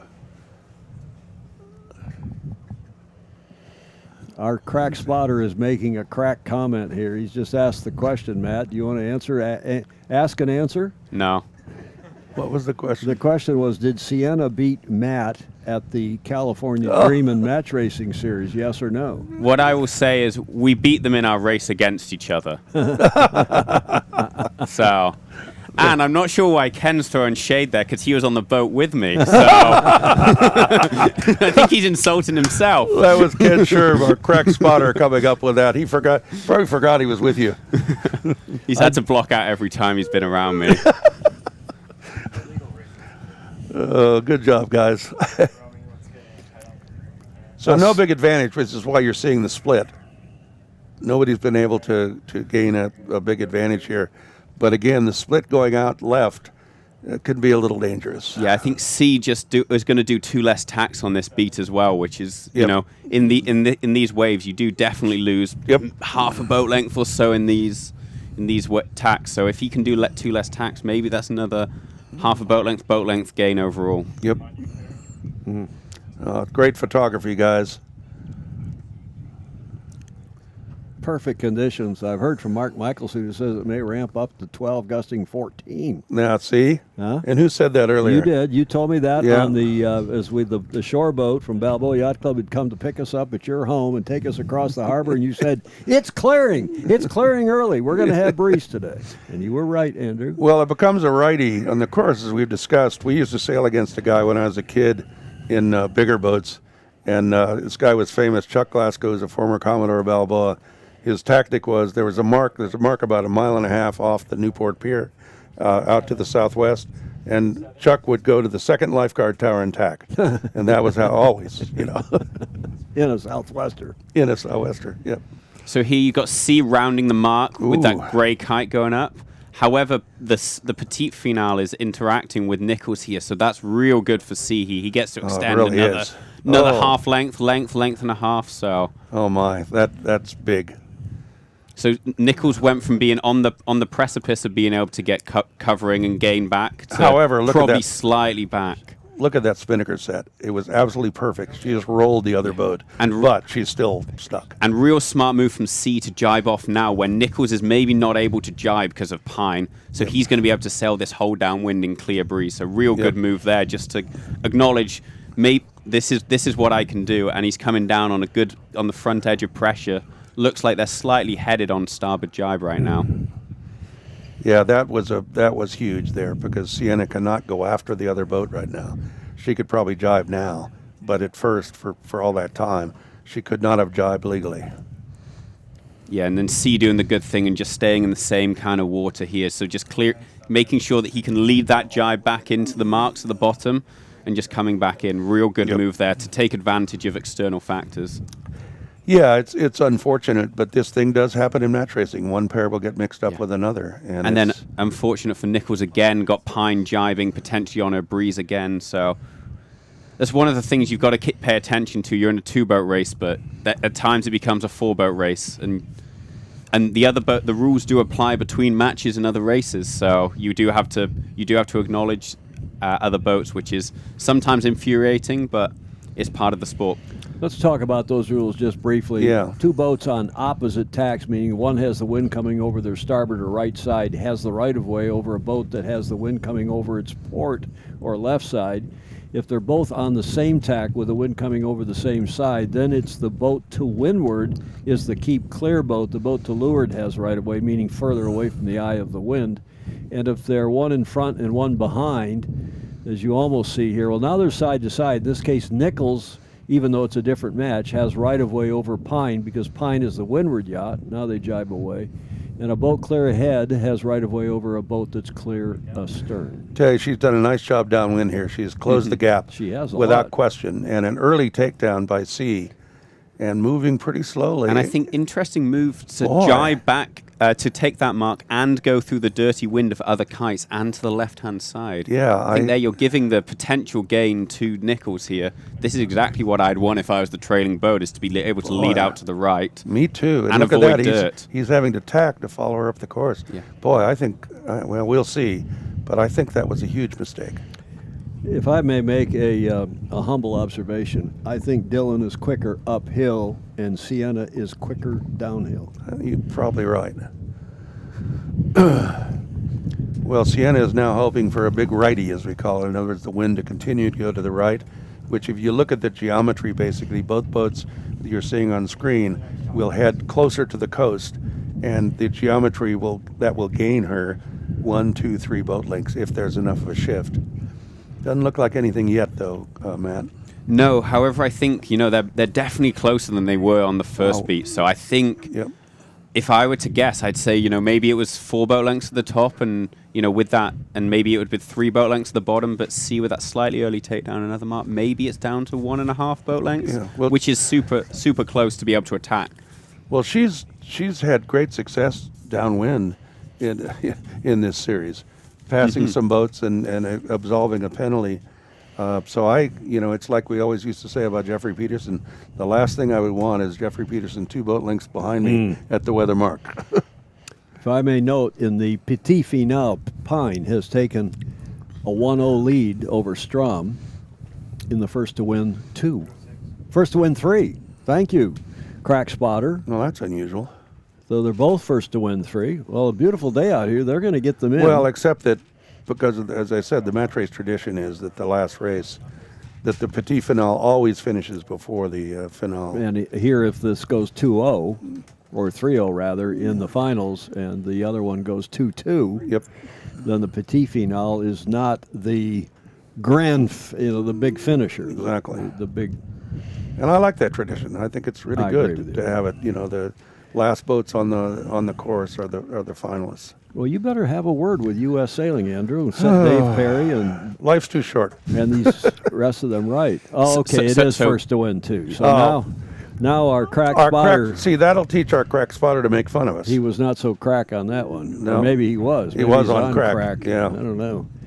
He's done a fabulous job, and we could not do this. We say this every regatta, but we could not do it without our spotter, statistician, crack spotter at that. So I think here C and Nichols are both potentially slightly on a fat lay line. So they might have gone a boat length or two past the lay, with Nichols not wanting to tap back into the dirt. So that's probably another little bit of a gain back for C here. Maybe a 3 boat length lead. Yep. Yeah, at some point, once you get up the course, the trailing boat doesn't have many options, because if the other boat is going right to the lay line, you can't tack below them in their bad air. So it's yeah. So he's reestablished that. She didn't gain much on that, if any.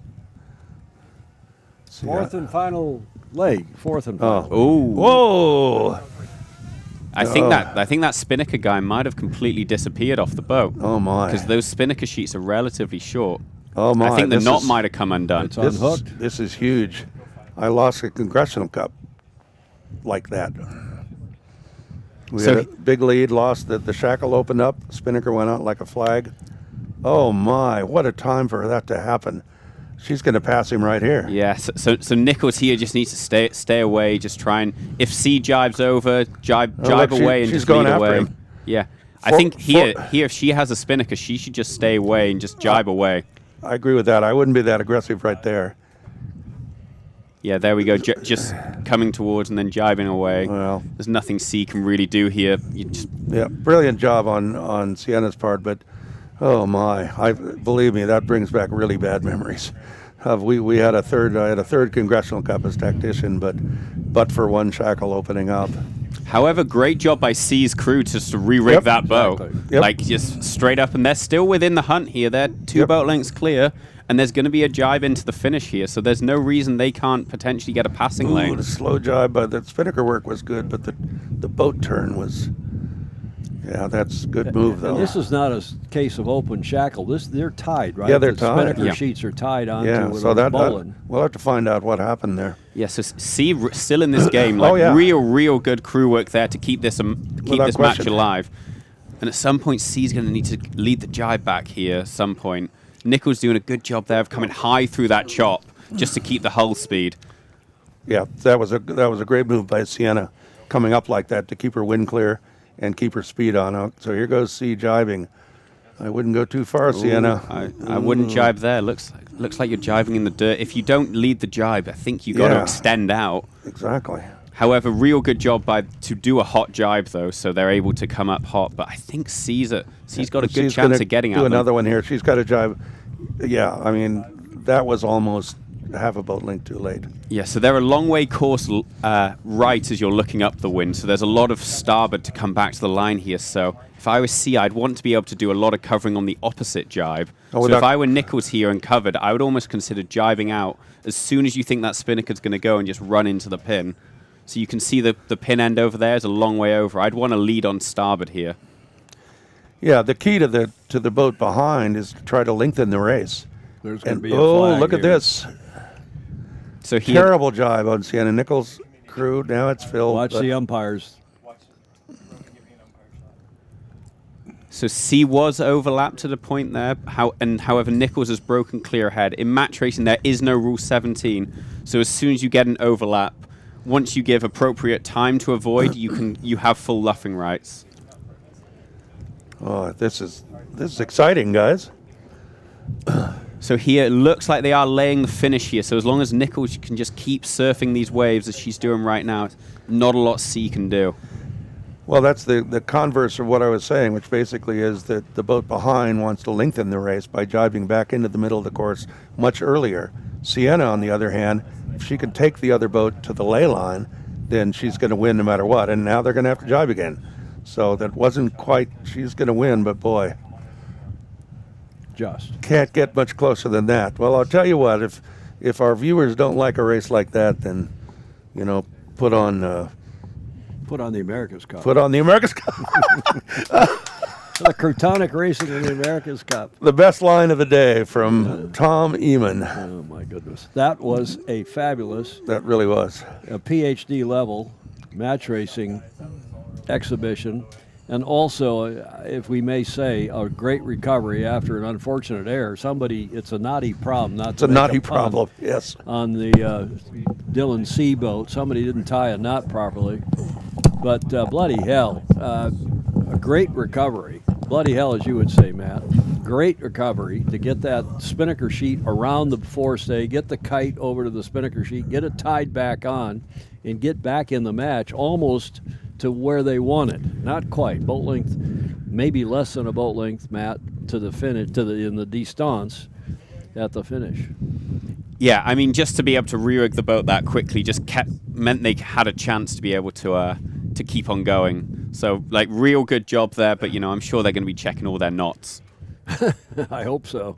Okay, well, that finals, our grand final, as Matt's calling it, we've got Sienna Nichols from the Balboa Yacht Club is up 1-0 over Dylan C. of the Newport Harbor Yacht Club. I know people are watching it at both clubs. I'm getting texts literally from around the world.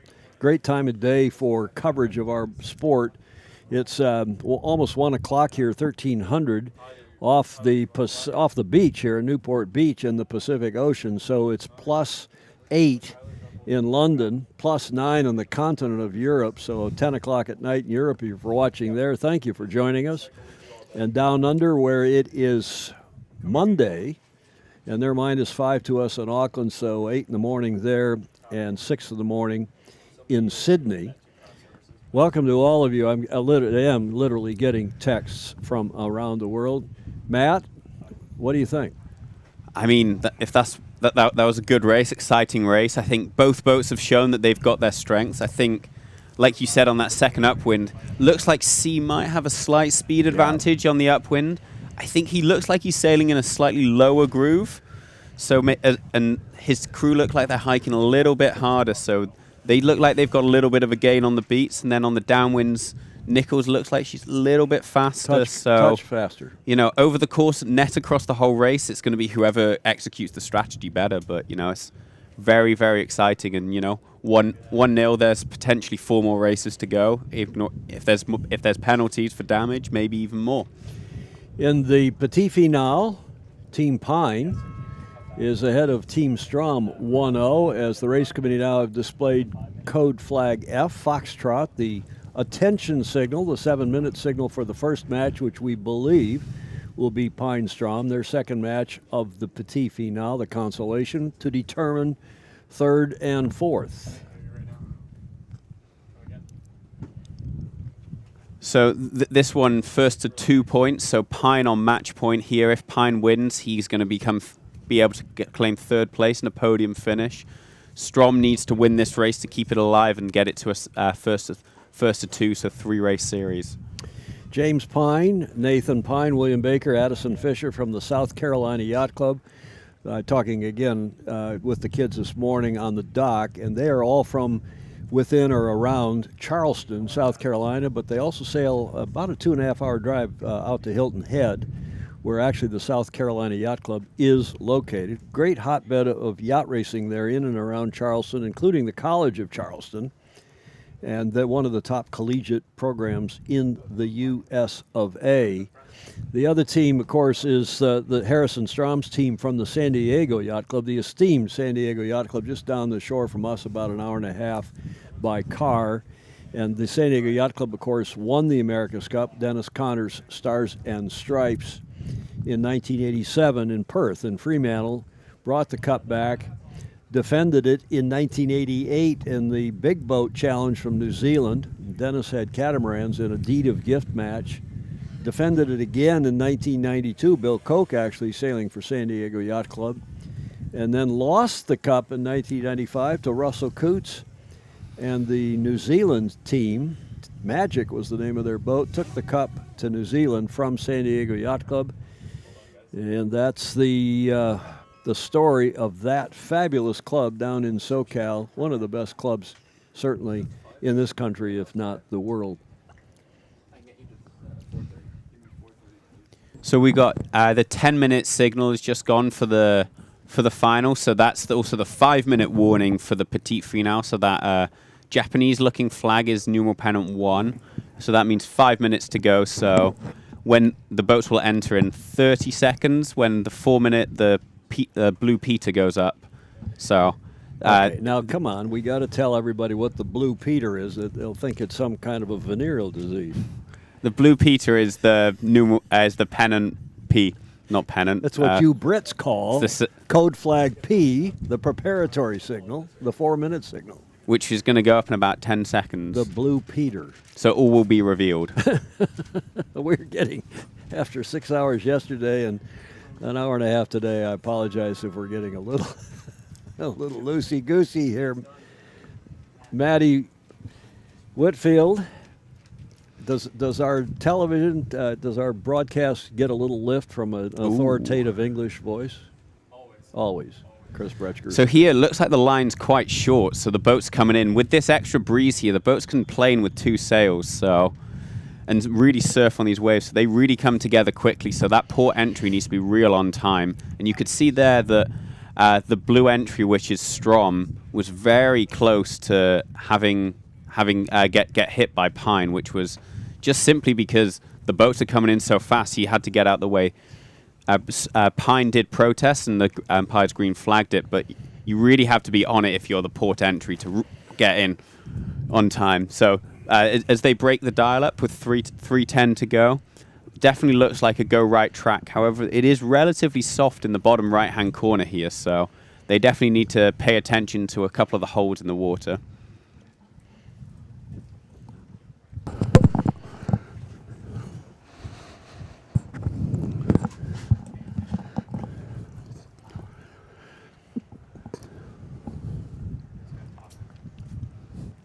We could have a little break here. We don't have to fill the air with our dulcet tones every second of the broadcast. It's just a fabulous afternoon and a great day to be alive on the Pacific Ocean, Andrew.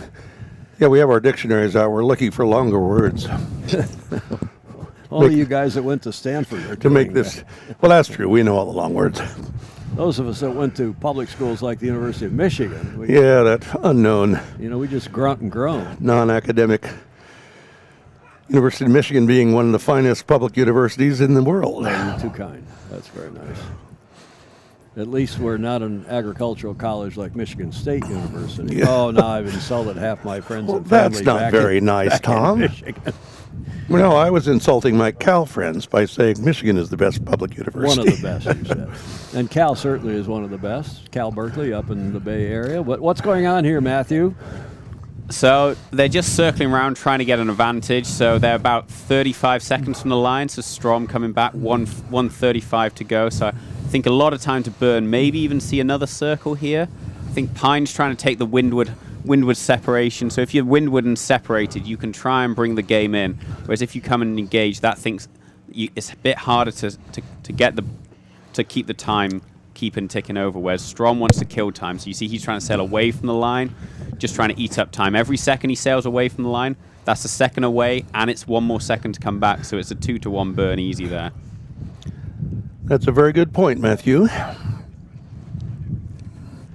So 1 minute to go. They're maybe 30 seconds from the line still. So Strom, although they have been sailing from right to left as you're looking on up the course, they haven't been getting closer to the line. So Strom doing a good job of killing time here. If he's able to hold this hook here, he can really eat up time and get the boat slow. So I think pretty good position for Strom here, as long as he can keep the hull speed up and just not let Pine roll over. Yeah, he has to. I would start luffing right now. I think he's a little bit worried about just being a little bit slow. I think Pine's just a little bit separated, that he's not fully affected. I think I would be coming up. I'd be in full pinching mode. There he goes. There he goes. Because as we've said before, the boat on your screen on the left has no place to go if he can continue to stay close and force him up. And he's going to choose to go down and get speed again. I think this is okay because Pine is going to have to be slow. So I think Yeah. a high build is probably the move there, and he's maybe doing a low build. Well, let me say one more thing, and why I generally, and you've heard me before, say I would hold that luff a little longer, and part of it is the psychology. The boat that is in trouble, just every second builds in, oh my God, oh, what are we going to do? Oh. I think just that little extra stuff to show that you really have them in a dark place, basically. Yes, see, I would say the aim of what the leeward boat there is trying to do is just as long as you can get slow, you've won the start. Right. So as long as you can get Yeah, the boat slow, it fair doesn't enough. matter when you accelerate, as long as you're not over the line. I just think that in Yeah. that position, if you wait a little longer, your advantage will be a little larger. And that's all I'm saying, that don't be in a hurry to start. Just talk about the positions of the boats. But anyway, it's come out very well for them. Real good job off this. Once they did go on to port, they've done a low mode and gone really Yep. fast over the top and been able to get bow forwards and be able to dictate that Pine is going to have to tack in their dirt if he wants to. Yep. And they're not really at risk of getting any dirty wind from Pine, despite being the windward boat here. Yeah, they've done it. You're absolutely correct. They've done a great job. Okay. And we're now into the second match of the finals, the grand final, as Matt Whitfield calls it. Nichols ahead, up 1-0. In Michigan, we'd call it a barn burner. It was a barn burner. Nichols ahead of C in that first match just by a boat length or so, and now they're in a dial-up for the second match, first to win 3. So they've switched ends this time. So C is now the blue entry, so the port boat. So boat 11 is C, and the other side, yellow entry, is Nichols.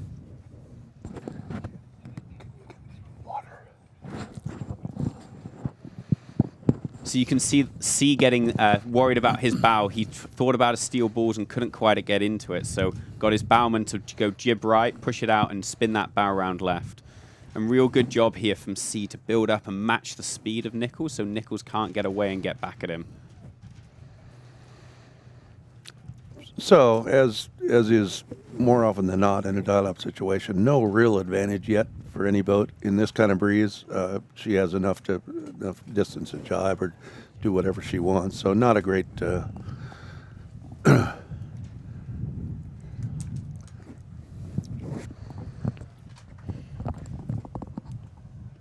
Yeah, so most dial-ups come out with no real advantage. Almost, in a way, I think one of the innovations with the reaching entrances into that the America's Cup has could work in monohull match racing. Well, before your time, Matt, there was the rules were a little different. So you couldn't hunt the other boat, and by that I mean aim towards them, which is legal as long as you give them room and opportunity to keep clear. The right-of-way boat. The could right-of-way not boat. So aim to them and try to. So we would end up circling, and when you come out of the circle on starboard, the other boat is still on port. You have to hold your course basically and not hunt them, and so that caused the circles basically. So there were no dial-ups back in the day, but we did some things early on that we would reverse the circle at a time when the other boat didn't quite understand that, and then it was a starboard port. And back then, if they fouled like that at the start, then that was the end of that race. Made for short days. So interesting here. I think both people want to. It seems like C wanted to be to windward there, and Nichols didn't really want that to happen. So they kind of did a few reverse circles and everything. So coming back in, I think looks like a good position for C here. 1:15 to go, 1:10 to go, and they're still at least 30 seconds from the line, and with the ability a long way above this ley line, so C should be able to burn a lot of time here. I think Nichols might have come back to the line a little bit late there.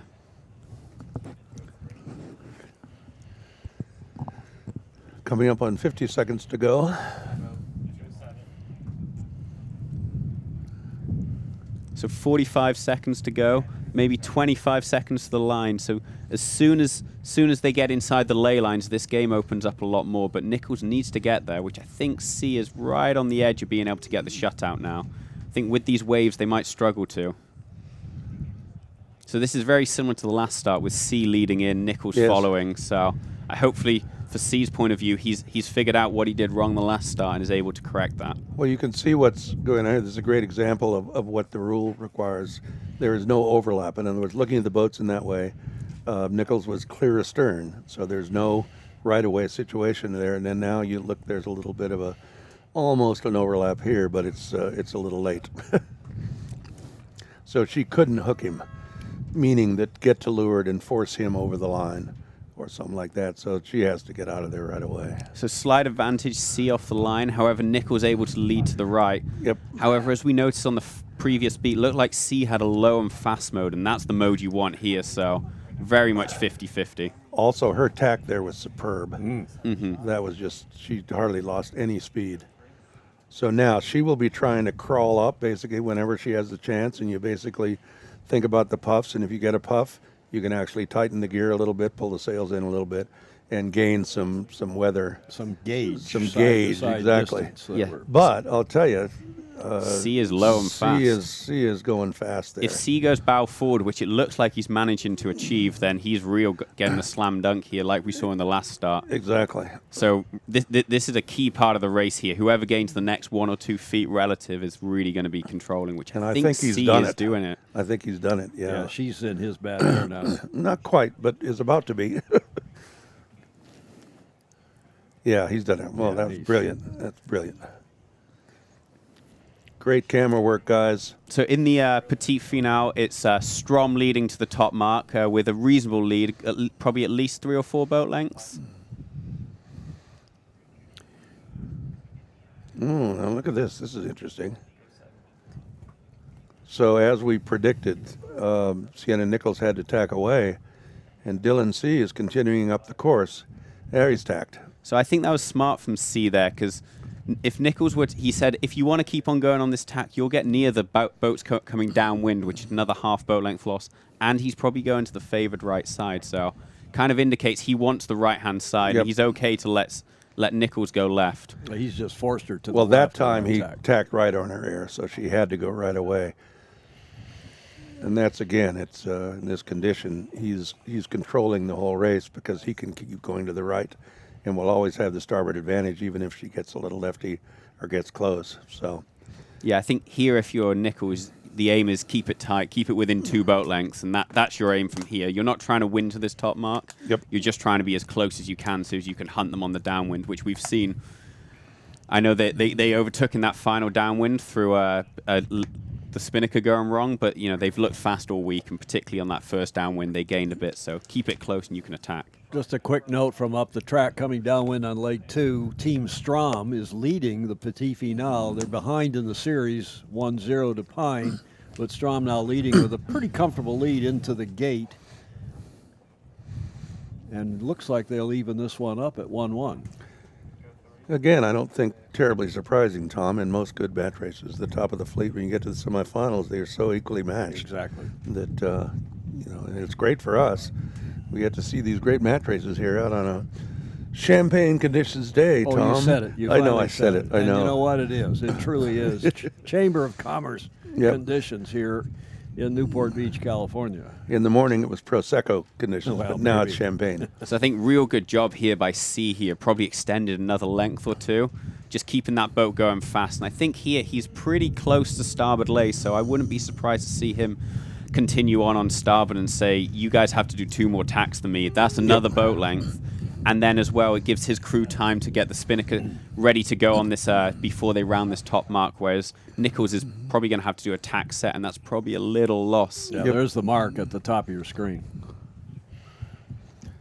It's a real smart move there by C, just to come in slightly below the lay line and just say, you can go above me, you can try and get in, but if you don't make any gain, you're going to lose a little bit on crew work. Andy, how old is Dylan C? He's at Stanford, so he's, what, a freshman, sophomore? I think he's going to be a sophomore, I think. So 19, 20? I don't think 20. I think probably 19? Yeah, 3 I years think. older than I'm Sienna sorry, Nichols. folks. We should have that. Someone text me if you know his age. Yeah, his age. But he has, I guarantee, he has another few years in the Governor's Cup, and he's going to be a factor. I mean, there's no question. Exactly. He's a brilliant sailor. His dad was a brilliant sailor at that school. His dad also was at Stanford, Was right? at Stanford, yeah. And Ken Sherb is checking that for us, our Excellent. spotter and also statistician. I'll tell you, another beautiful set by C. After that, mix-up with the spinnaker on the last one, that was textbook. I mean, just remember what I said. You want the spinnaker, ideally, an hourglass on.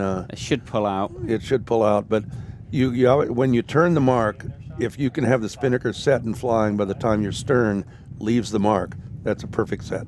And Dylan C. and his crew did that. And Sienna lost another boat length. She did. By having that hourglass. Yep, without question. Yeah, I think it's one of those things, when you're behind, you have to do everything perfect to give yourself the chance. So, Yep.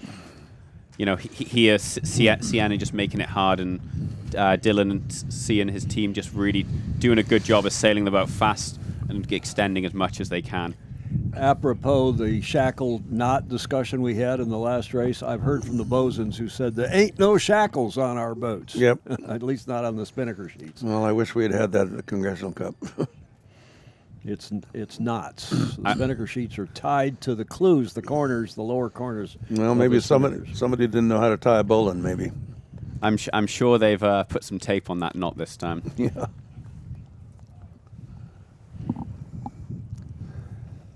Yeah, and Sienna, her jibe there, you know, not as crisp, and you know, it's tough when you're. I mean, Dylan has a pretty significant lead here, and it's tough but important to stay in the game. You know, we keep saying this is day 3, but it's really day 5 because they've been out on the water being coached in this, what we again call a clinic regatta, and Jeffrey Peterson, our co-commentator and 2-time winner of the Gov Cup, was here coaching, is still here coaching.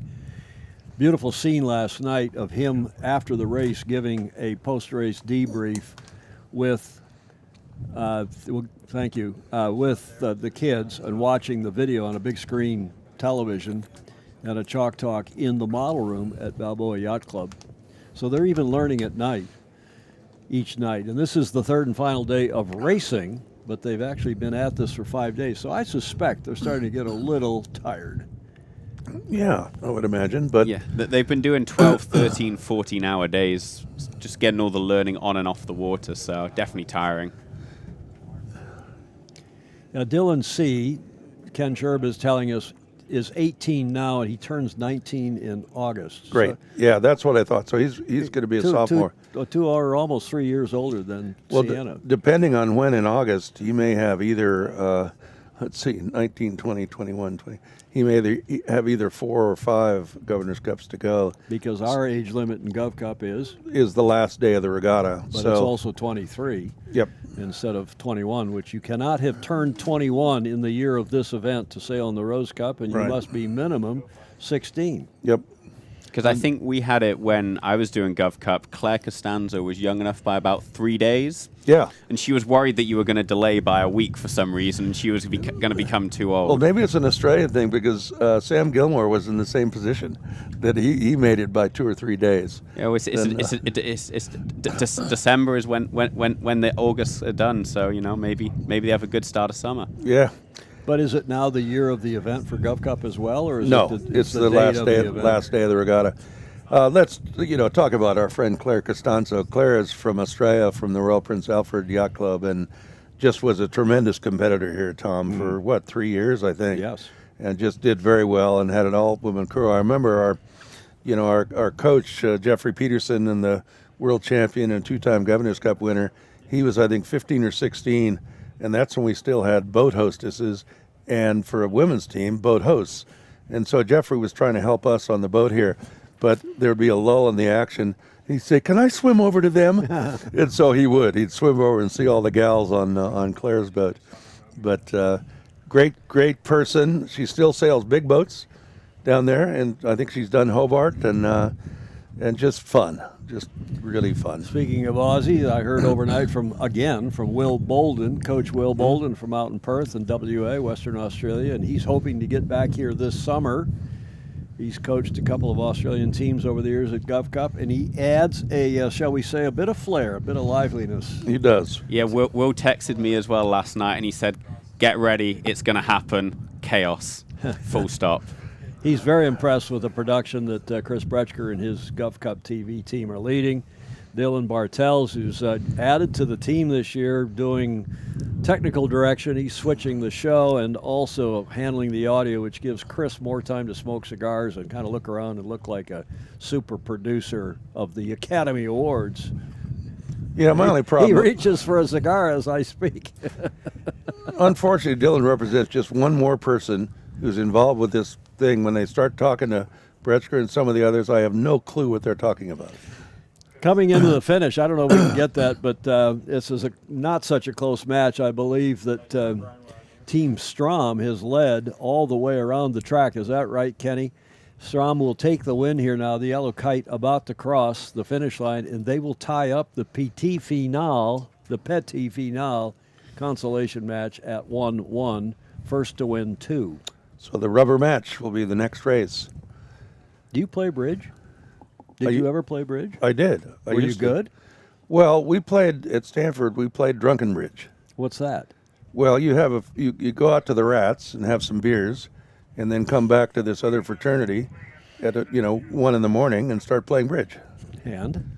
Well, it was fun, we think.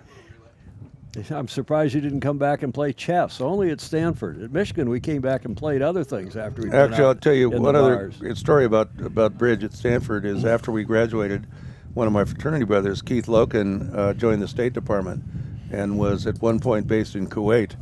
And so we would have a few drinks and play bridge and then call the embassy and say 3 clubs down 2. and that's all. Because we figured he was in the CIA. And so, he had a camera on you or something, or was listening in. Harrison Strom's team now have tied this up. Sabrina Anderson sailing with him, Kevin Cason, and Wyatt Kelly to Coach John Rogers down there, who's doing a great job at San Diego Yacht Club as a Fozy, a friend of Sailing Illustrated, helped me with some inside knowledge about that team from the SDYC. And, of course, the other team is James Pine's team from the South Carolina Yacht Club. James and his twin brother Nathan, William Baker, and Addison Fisher tied 1-1 in the Petit Finale. But let's go back and have a look now at the finals, and it looks like Dylan C. is well on his way coming down leg 4 to tie this one up 1-1. Yeah, this is the final downwind. Whoever leads across the finish line should do it, and C is probably 6 boat lengths ahead, probably far enough that he's not going to get any. Nichols is unable to give any dirty wind onto him, but, if they can surf a wave in these conditions, you can gain a boat length in a wave if you can surf it. So occasionally you can see a massive swing, but unlikely. Yeah, unlikely. I think Dylan's doing exactly the right thing. When you have a reasonable lead in a match race, just sail conservatively. Hey guys, I'm sitting here in awe of the cruise and the sailing and the conditions, the boats, to say nothing of the commentary. But best to say nothing. Yes, exactly. Seriously though, look at the boat handling. Watch this jibe. Look at the movement pre-start in the crew and the helm and the steering the boat with the sails. These kids are 16, 17, 18 years old. And this is why match racing, those of you watching around the world, if you don't have match racing at your clubs, in your national federation, you should, because this is teaching kids tactics, boat handling, and much more. Fantastic aspect of our sport, especially in boats with spinnaker poles, Andrew, and what we call symmetric spinnakers, symmetric kites, not A-sails. Yeah, and that's sort of when we built these boats, got them designed, and I talked to Dave Perry, our 5-time United States match racing champion, and the guy that helped the Rose Cup become a national championship. A lot of the modern boats, including the 50-footer that my partners and I have, are used now in bigger boats, use asymmetrical chutes all the time, where you don't have a spinnaker pole, you have a bowsprit, and they're really fun in the whole thing. And I knew what he was going to say, but I wanted to hear it. I said, so should we go with ASOs? Dave Perry says, no, they have to be symmetrical chutes. And that's because of the tactics. Yeah. It is much harder. Like on these downwind legs, we've seen some incredible things that could never happen if you had asymmetrical chutes. Price? Because you have to sail very high with ASOs, basically, and it's much harder to get on someone's wind. So this is great.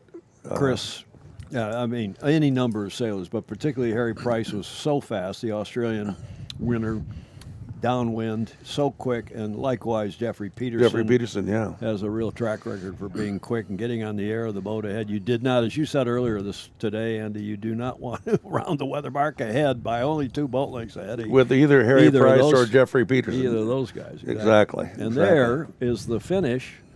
Matthew, who's going to win this? It's 1-1.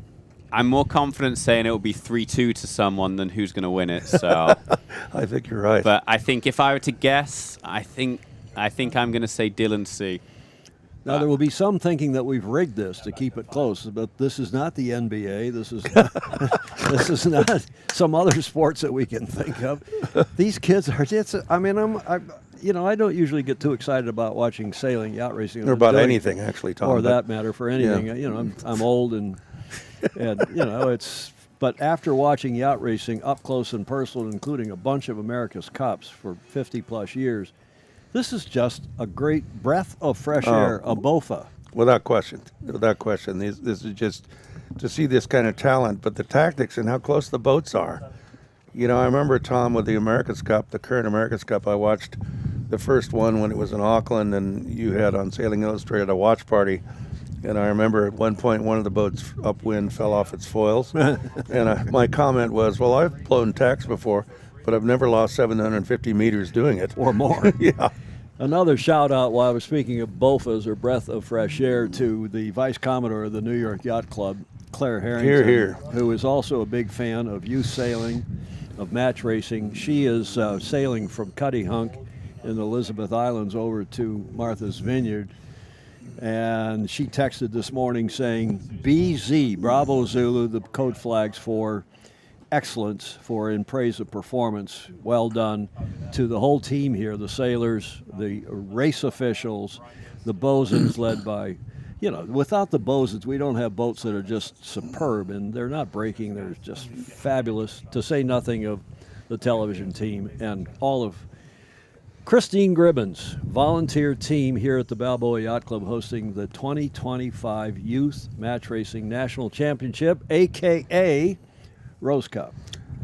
Well, I got to talk to Tom, that told me about Claire Harrington, who's the Vice Commodore of New York, and gave us that night shout-out this morning. But she's about to be the first female Commodore of New York since the, I think, 1840, something like that, when the club was founded.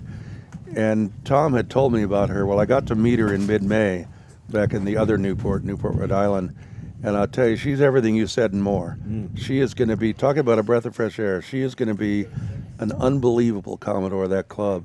And what an incredible thing. I mean, I think it's just wonderful. She's everything. So, I mean, she's bright and funny and on. And you can just tell that, she's got plans and she's going to do stuff. And I'm excited. I had to finally joined the New York Yacht Club after all the people that remembered I had sailed for Australia in the America's Cup. You were worried if they'd let you join. Yeah, had died, and so they all did, and so finally I could join. So I've been a member for 15 years or something like that. It's a great club, and all the Commodores are great. The neat thing about New York is all the Commodores race sailboats.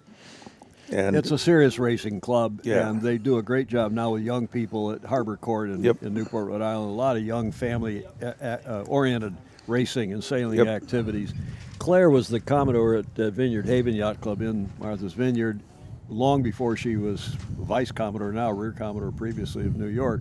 She also was the first female race committee chair, and as you said, Andy, racing is the raison d'etre at New York Yacht Club, and to be the race committee chair, male, female, or otherwise, is a huge honor. Yep.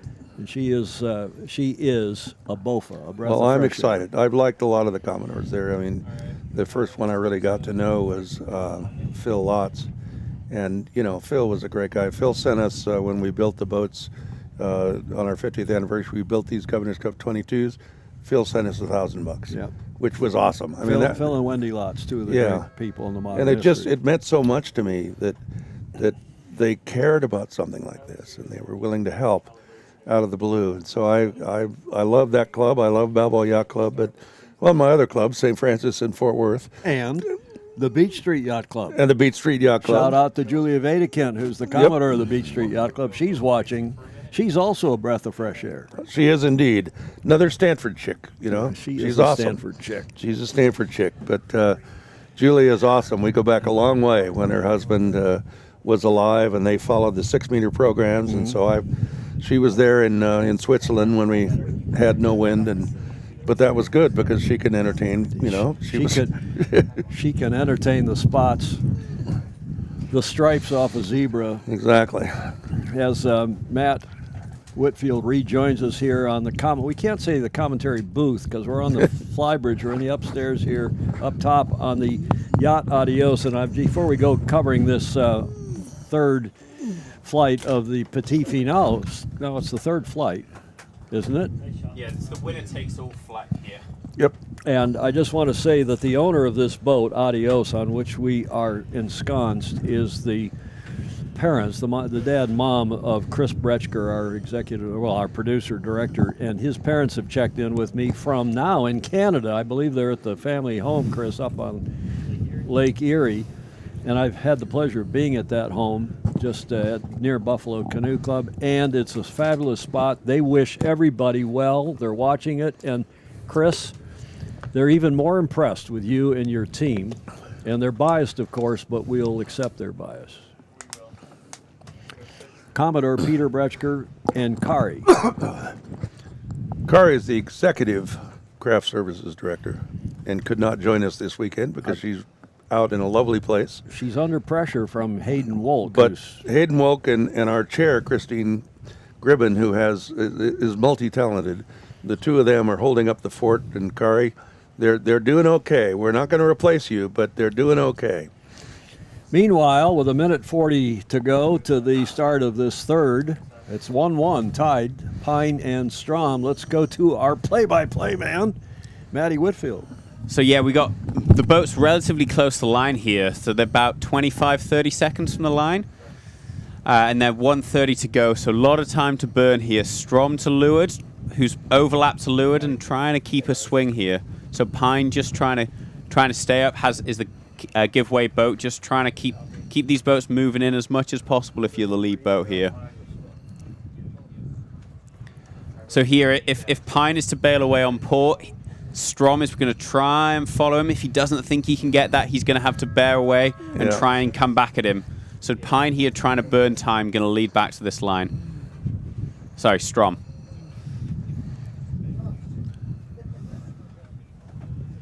So here the dangerous Strom might get too low in the box here, so Pine is able to roll over the top. So Pine wants to try and keep the lateral separation. Strom trying to close that down. So here they still got about 25 seconds to the line here, 30 seconds to go. So Pine is going to really have to try and go full speed here through this dirt here to try and get to the line. He's in trouble. I think there he's got to try and keep his bow up and keep the breeze clear. He's in trouble. So here, advantage Strom right now, but still a couple of seconds to burn. Although there is a slight bit of port bias on the line, so Strom's okay. If he needs to go low and fast, he can always work down to that pin.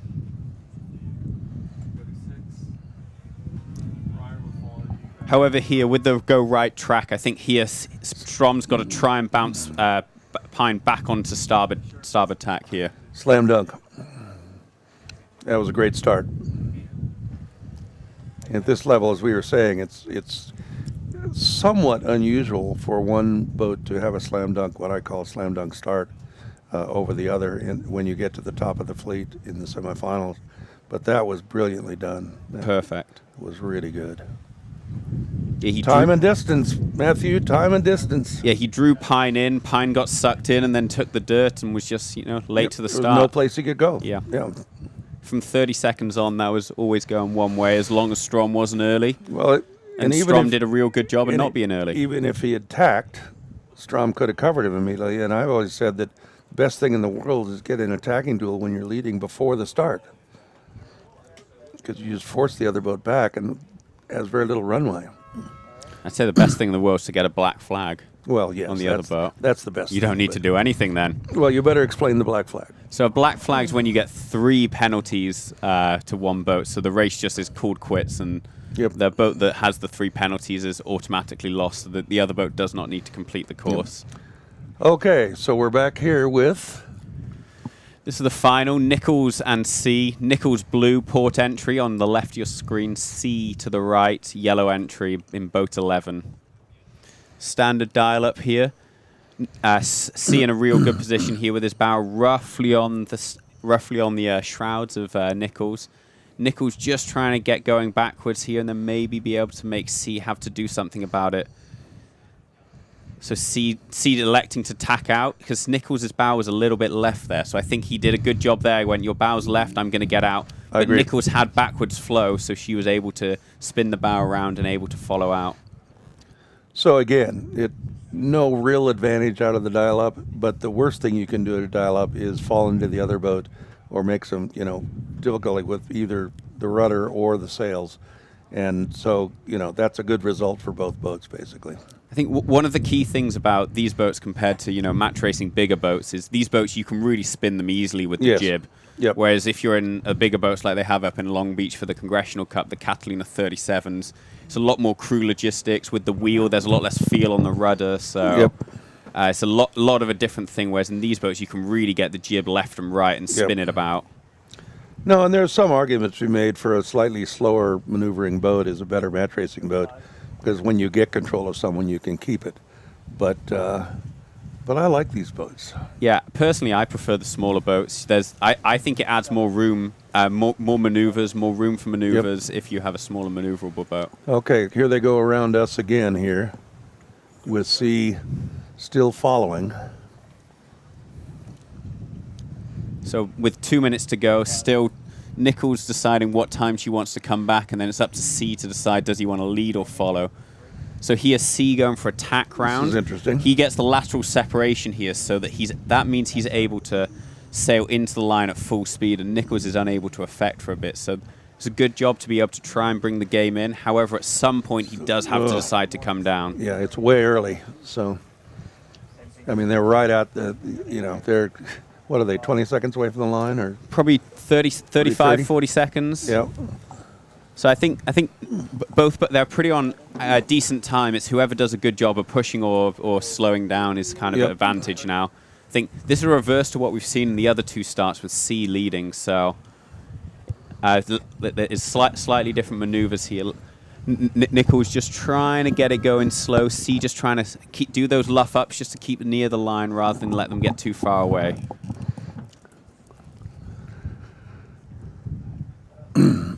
So here they're still above the ley line for this committee boat. Nichols is roughly on the high pinch out ley line right now, so C can't go in there. So C just going to have to feed Nichols down, and then now C can get off the line okay here if he wants to. So now it's all about C getting lateral separation and Nichols closing down lateral separation.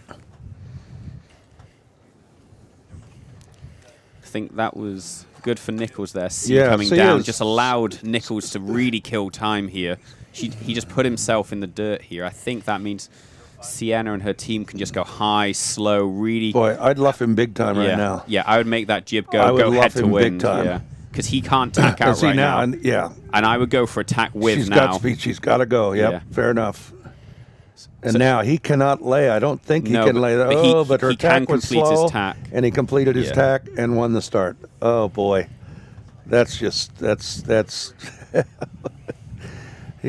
snatching defeat from the jaws of victory there. I think C did a very good job there of tacking away and avoiding that. So he was the tacking boat. So if there's no collision, he can't get a penalty, and he's just going to ask the question. Did the umpires agree that she didn't keep clear? The umpire said yes, they did keep clear, so green flag racing. But C doing a good job there of just having better boat handling there, really. Without question. 2 good tacks, gained a boat length from somewhere that Nichols, if she'd have stuffed him a bit earlier, I think he would have been hard for him to do that. Well, you remember when I said she should go almost head to win at that point. Yeah. And just don't worry about when you have to start, just so you're not over. Just jam him because he had no place to go. If he had tacked onto port right there, and she could have immediately tacked onto port because she would have stopped him, he couldn't have started. Yeah, I think just that 2 or 3 second delay meant that C was going to be able to get his tack back on starboard, which that's again, like we've said a lot of times, like 1 or 2 foot, 1 or 2 split seconds. They're key in these match races where it's 2 high level teams. Exactly, but that's what makes it fun. I mean, it's pretty amazing stuff. think of all the things that are going through their minds. And I've been there, and you have, Matt, and it's like Dave Perry said, it's like 11,000 volts of electricity shot up. Well, anyway, that's Shot up what? shot of something, I don't remember, but but it's thrilling. I mean, you are so on, you are thinking about nothing else but all the tactical things and all the boat speed things. And he went to Yale. You would think he'd come up with something a little more urbane. Well, you than would. shot I up was your- I was shocked when I heard him say Exactly. that. I'm sure you were. But all the Rose Cup sailors thought it was hilarious. They all got up and cheered. Yeah, real good job again from C, just going fast up this beat. I think he was 1 boat length, 2 boat lengths, and now maybe 3 boat lengths, and leading to this right-hand side here. Does look like from the other boats going upwind that there's a bit of a right shift to the top, so again, that would be even more advantage C.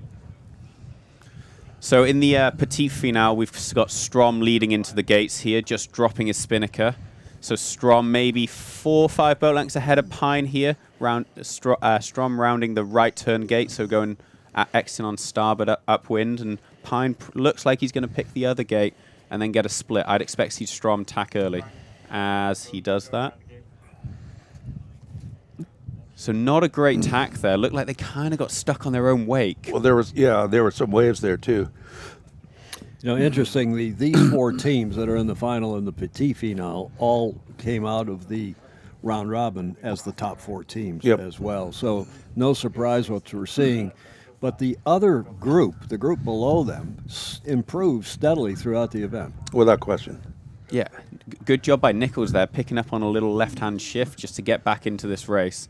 Like here, although they're behind, they're in the zone where they could really attack if they keep it close here. They are indeed, and as good as she's been downwind, she and her crew, she still has a shot here, but that's 2 tacks, 2 down speeds. That's not. And some lump there that she tacked into. Yeah, that'll hurt. Yes, I think C was on the ley line there. Nichols she was had like, to. I'm just going to lose too much here, and just didn't think she could live there. So No, that's the disadvantage. If you do get to a ley line and you're trailing, eventually the lead boat's going to come and sit on you, and you're going to have to lose a boat length or 2. Again, just like I said about the downwind leg, the boat behind wants to make the race longer. And the worst thing, and the upwind, you don't want to get to the ley line. If you had your ideal, you would have a tacking duel in the middle of the course rather than having to sail out to the ley line and follow the other boat in. And Matt, you're exactly right. That's what happened. She had to tack, and unfortunately it was attacking in a wave pattern that she probably wouldn't have preferred, but unfortunately, otherwise you sail another 2 boat lengths past the mark. Yeah, and real good job here of C. Just, C Nichols, when she's down speed out, when these boats aren't moving, they do slip sideways. And you can see she's almost gone back down to the line of C. Yep. C being up speed, just getting those foils working, able to climb up. And Nichols just trying to have to build that speed. So she's almost just lost backwards. Well, which is it's also painful. psychologically the boat ahead in that position can sail anywhere he wants, basically, to keep speed all the time and the whole thing. And the other boat will eventually fall closer to him. And the boat behind, Sienna is thinking, oh, God, we're behind, and I've got a pinch to stay above his air. And I go, it's a terrible position to be in, basically. Not a beautiful set. Now, there was a set. Yeah, That's another more beautiful like it. set by Dylan C's crew. That's the last thing you want to see if you're following. Just you're perfect looking, set. hoping for a Yeah. wine glass. A perfect set. You're hoping something's gone wrong. Yep. But yes, all you can do now is just match and like the Nichols crew are doing right now, doing basically a perfect set Another as well. great set. That's Yep. all you can do is just do everything right and just hope the other boat sails into a hole, catches a bad wave, Yep. just does a bad jibe, collapses a kite, has the spinnaker sheets come undone. Yeah. Yep. Because right now there's relatively consistent pressure across the whole course. It's not like early on yesterday where there was light patches. It's hard to make big gains. Really, the only big gains you can do is just surfing on a white horse. Just you happen to get the back, just break on you and just punch you down the wave. A white horse, indeed. White caps, Matthew. White horses. It's like the mane of a horse. Chief umpire Katie Maxon talking about a family affair. She's the sister. She's Christine Gribbins, our regatta chair's sister. She is the chump, or the chief umpire here. and with a team of experts from around the world. I'll run their names by you in due course, but Melanie Nichols is on the Markset boat. PRO, our principal race officer, is Dr. Pamela Kreiser. I mentioned our bosun several times. Greg Newman, Father Greg Newman, who is also a director. He's on the board along with Christine Gribben. And senior serious people here out on the race course volunteering. Andrew, we talk about how our sport is volunteer driven, like Chris Bretschker's Gov Cup TV team, all volunteers, mostly all members of the club. What a great service to our beloved sport. Well, no, that's not entirely true. They're all professionals. I pay them many zeros. Yeah, many zeros. In their paychecks. You mean in their drink tab, bar tab? Yep, 0.00. Well, it's a great group. It's great fun for us to do this. We hope you're enjoying it. Just to see this as a sailor and a match racer, I just love this. I mean, it's just so great to see the ability of these sailors and the close racing we're having. I mean, consider close racing as opposed to, I forget what that big cup is, that match racing thing. I forget the name. You can't help yourself criticizing the America's Cup. You sound like that commentator-in-chief on Sailing Illustrated who's had a few rants about the cup. No, I didn't mention that name. I could have been talking about a lot of stuff. No, I was talking about the America's Cup. Great photography, guys. So there, C just dropping early, just making sure that he's able to not have any major screw-ups. Maybe he was 7 boat lengths ahead, maybe it's 5 boat lengths now, but he's okay with that. As we've discussed, I'd rather do something to be sure I stayed ahead than try to do something else and try to gain another 2 boat lengths. You don't need another 2 boat lengths.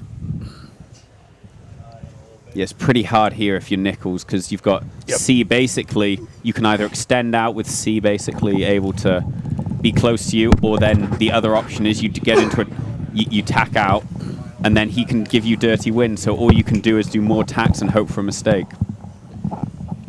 Because every single time you do a tack, that increases the chance something can go wrong. Yep. But not a lot you can do outside of that. And you've got your crew looking at you going, why the hell are we doing so many tacks?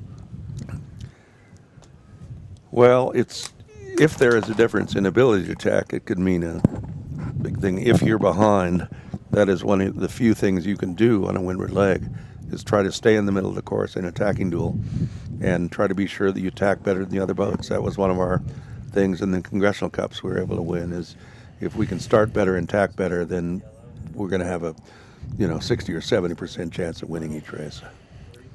Commodores, ladies and gentlemen, we've got the yacht now coming into the finish with the yellow kite. That is Team Strom. They're about to win the Petit Finale. They're up.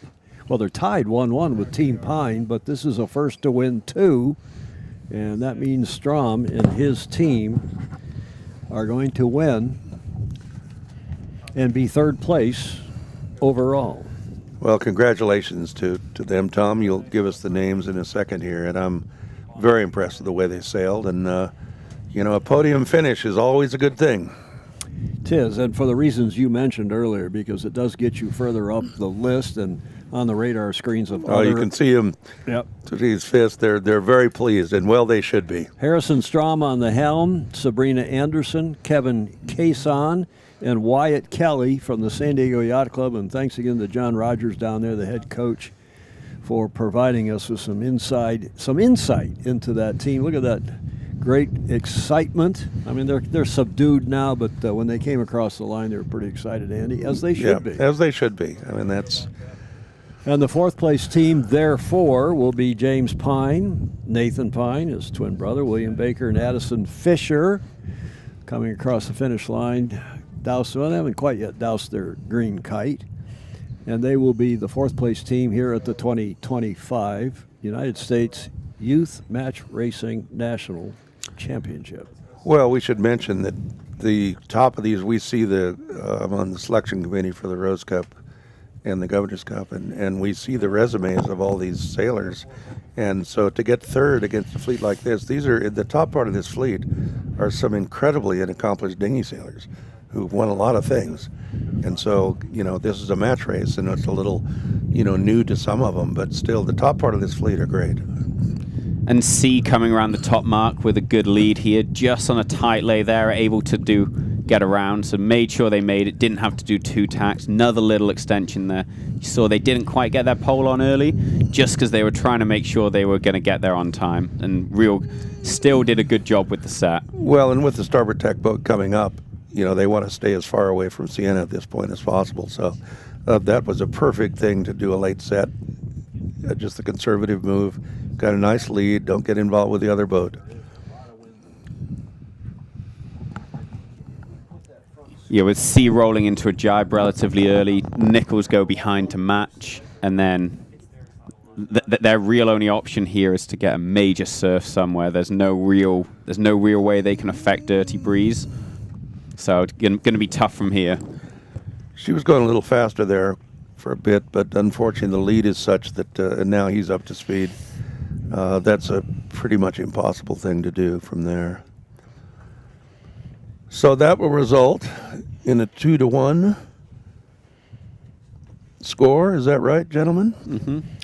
There it is in the lower left corner. We've got a scoreboard up for you. Yep. Thanks to No, thank you. Chris and his team. That's 1-1 now, Well, but yeah. he's about to update it. Well, but as he said, and rightfully so, wait till they cross the finish line. Sea monsters, Tom. Sea Yes, monsters. sea monsters and fat ladies and Yep. singing. Singing and all that.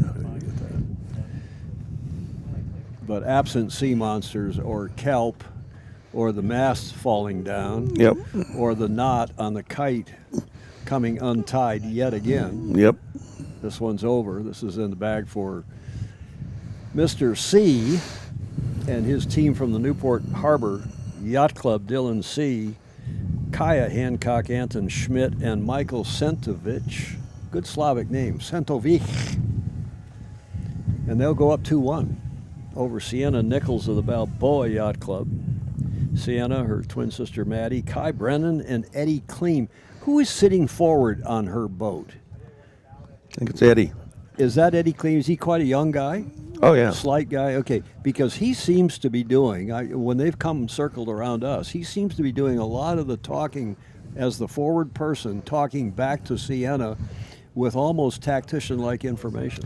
We've seen that with teams doing that here, that the forward person actually, looks for the shifts and all that kind of thing. So that may be what's going on there. The big advantage of that is that you never have to really go heads in the boat to look at a sail. So you're just basically heads out the boat the whole time, with the exception of rounding marks. You just got to do 5 seconds of pole on hoist. Because the middle two are trimming. Because you have a main trimmer and a jib trimmer or a spinnaker trimmer mostly. All right. Well done to Dylan. No sea monsters. No sea monsters. No knotty problems, and they have now taken the second win, up 2-1, making this a must-win for Sienna Nichols because it's first to win 3, and Dylan is on the cusp. He is indeed. If he can win one more.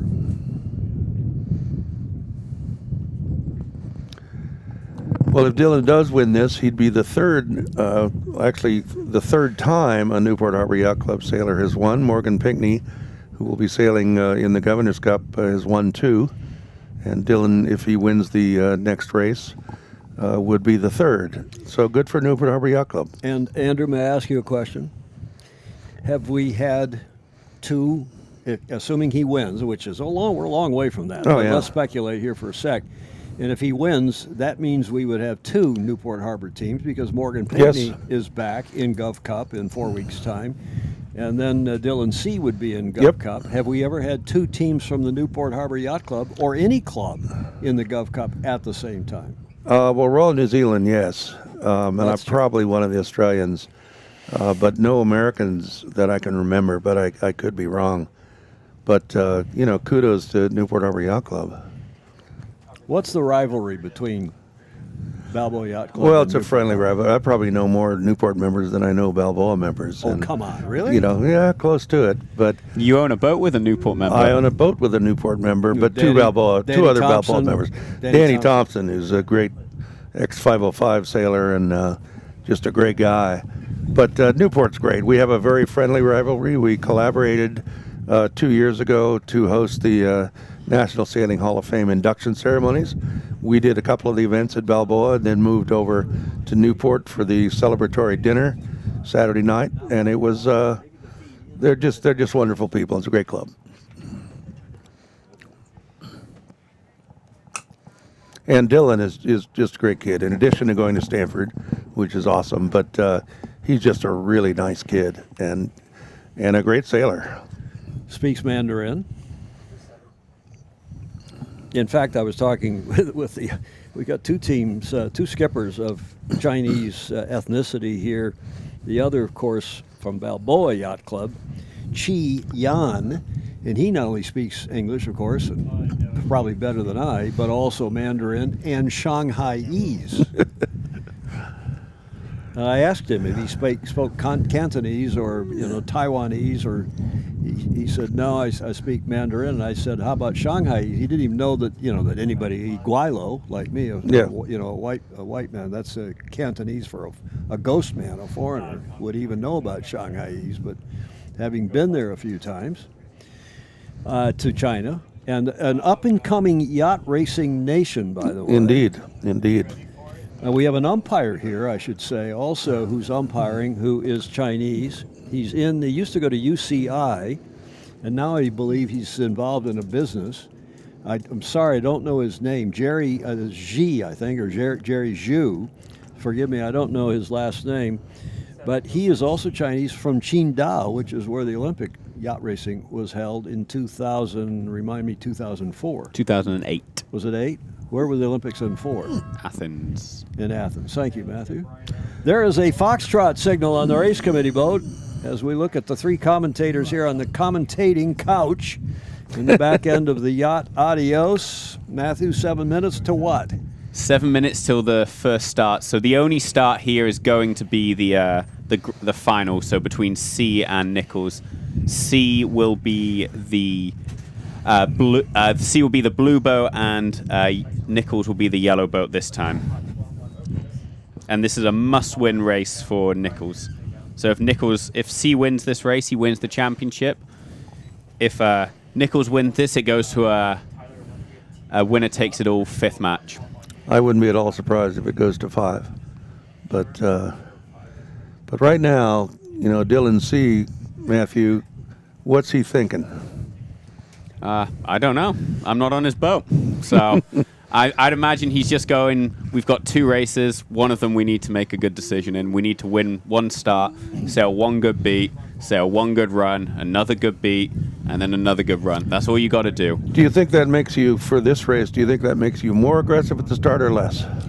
I think, to be honest, I don't think, if you believe that you're better than the other team, I don't think it should make a difference, because if you believe you're better, you're already over 50% chance of winning, so you just got to do that in one of the 2 next races. I think if you've won 2 races and lost 1 against someone today, what are you going to look at? You're going to go, well, what I've been doing, so keep going on it, unless he believes that he's been making mistakes, but I would just keep on doing what he's doing. I think he's been pretty aggressive in the boat handling maneuvers, so I think that works. So I guess, he would be aggressive, but he's definitely been throwing the boat around in the pre-start, and I think it's been working. So the reverse of that coin, if you're Sienna, do you do a more aggressive start? Again, I think it depends on where you think your weakness has been. I think for her, it's been upwind speed. So I don't think necessarily on the start you're going to change the game plan. They've both been pretty even off the starts overall. But you've just got to figure out a way to get upwind slightly faster. Whether that's the crew hikes harder, you run with more main sheet, more traveler up, just talk that through and figure it out. Gentlemen, up the track. Left or right? Is it now late enough in the afternoon that still to go right, or are we going to see anything back from the left? What's our wind direction? So the wind has been relatively steady. There's been the odd right shift. So 240? So So it's gone a bit more right. So yeah, I'd go to the right. You think it's going to go more right? Maybe a hair. More pressure from maybe the right? Maybe a hair, but more pressure to the right, and you'll get some headers that you can tack on. So yeah, I think it's enough of that. And there are a lot of white horses out there now. White horses, indeed. Describe to us where we are. We're just 100 and some odd, 50 maybe meters off. Do you call this the school course? Is that the elementary school there? That's the elementary school. And you call this the school course? I'm not sure, but that's a good name for it. I think that's what Dr. Don Becker calls it. That. Yeah. And then we're between the 2 piers, the right. Newport Pier and the Balboa Pier. Yeah.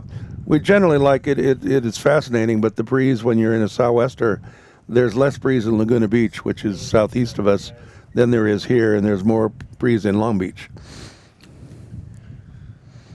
So see the boat on your left with the blue flag, port entry, Nichols to the right. So both boats trying to manipulate the boats with the jib there when it's down speed. That's what they've got to do. Nichols trying to roll with speed around the top and do a jibe round, and then hopefully for them get a luff. C just trying to build speed as fast as possible. Oh, that was a nice maneuver.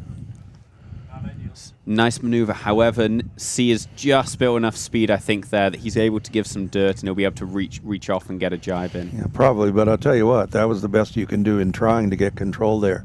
That was a perfect jibe, and they kept speed through the whole thing, so really great work by Sienna and her crew. Yeah, I think he's maybe just, if she was another 3/4 of boat length closer to him, then she would control her. Now she's catching up a little bit. She got a little puff there. I think C just has to jibe whenever he's fast, and he can also use the media boat that he's about to get at. Right, it looks like they're going to use us. So either way, it's not really a major concern here. So I think C just trying to hook them and trying to bait them in to go. Okay, and Sienna deciding to go. Oh no! Look at this last-minute choice, which is a good thing. That would not be expected by C. So that she'd come around our bow. That she'd come around the bow, exactly. She looked like she was committed to come on the other side of the boat. So good move for Sienna there. Oh boy, that was close. So I think that boom did fill, and the whole main did fill before Sienna had to avoid. Yeah, but there. it was So awfully close. Close. Green flag? Think it was a green flag. So coming back to the star line, so this boat's about 45 seconds from the line, probably, maybe 40. And we've got 145 to go, so a lot of time to burn here for C. Just those last maneuvers, for those of you that aren't always match racers, those two maneuvers by Sienna were really brilliant. I mean, they were. She's astonishing. She's she's 16 years old and making moves like that are advanced match racing stuff. Yeah, so here C thought he was a little bit early back, so just going to come around the committee boat again. I think now going around with 120 to go, he's going to be relatively late. I think I like the lead look at this, here. he's going over the bow of us. I would have thought he would have gone around. I think he had time to do that. You know, I've just watched them come around us. I think the main trimmer, second from the back, right in front of the skipper on C's boat, is calling tactics. Really? Yeah, I believe the guy in the red sweater. Yep. Who's that? That's probably, is that his brother, his twin brother? That's not twins. Oh, sorry, no, there are no twins on that boat. No. But Dylan's brother did sail in Rose Cup with Morgan in 2021. But he's not on the boat now. He's not sailing now. So 35 seconds, probably 25 seconds to the line here. I think Nichols in a good position whilst they're still above this ley line here. They should be able to get a shutout if they get up. I think she may have overdone that. So if C can roll over the top here, that's looking good for him. But if he can't, then Nichols is in a real strong position. Yeah, he still thinks he's early. So she's gaining speed. He is now trying to pull his jib in, but he's going very slowly. And he has no place else to go. And she's giving him a good luff, which is exactly what I would do. But now she has to go. Now she has to go. Yeah, I think C is just very aggressive in these accelerations, putting the bow down and getting up to speed, which I think he'll is have to tack away from that, but still very well done by both teams. But C did that. He was in a difficult position there and did that very well. Just boat positioning. I think here C just wants to work, 100 yards up to the left, and then he wants to peel off onto port. As soon as he thinks he's losing, let's go for the tack. Look at how much flatter he is than she is. I wonder if their team are a little bit heavier. I think most of the teams are relatively even on weight, but they definitely do seem to be able to get the boat flat. Yeah, there she goes. I would have said she took that boat length too far, as Jeffrey Peterson was saying yesterday. As soon as you just even think the wildest thing that you might be getting hurt, tack. Otherwise, you're for sure going to get hurt. For sure, you're going to get hurt. Yep. Falling into from the weather hip. No, but still, Tom, don't you agree? Those two maneuvers right on our bow were exceptional. Yes, absolutely. And I'm sitting here thinking Gov Cup in 4 weeks' time, and I'd love to have the Canadians here. Yep. A great country and a great sailing country, and I hope the Canadian team does get here. But you know what? If they don't, and you end up with these two teams, I couldn't agree more. at the Gov Cup, I could not be happier. I couldn't agree more. I think that's great. Well, I'll tell you, it is not hard to be, for us old match racers, it is not hard to be excited about what's going on here. And, it's like we get to watch. We have this great monitor now, and, we can stand up and watch, and we also see it on the monitor, and it's just fun to watch. Well, and now that we're streaming, I mean, Chris keeps upgrading our television, Chris Bretschker, our television setup here, programming. We're streaming now at broadcast HD at 1080p, 30 frames a second. And I know that glazes your eyes over, Andrew. Yeah. But it's a fabulous looking program that we're putting out. And I'm hearing from people again all over the world who are so enjoying this. Unlike the America's Cup, they're not quite as sometimes. Ed Worley up in NorCal's watching, and he's not a big fan of the current America's Cup, where he says we've got people in hats, People doing things. and shirts, and you can see them. It's not whack-a-mole coming up out of cockpits. They're pulling sails up, they're trimming sails, they're pulling sails down, they're talking, they're circling. Fabulous stuff.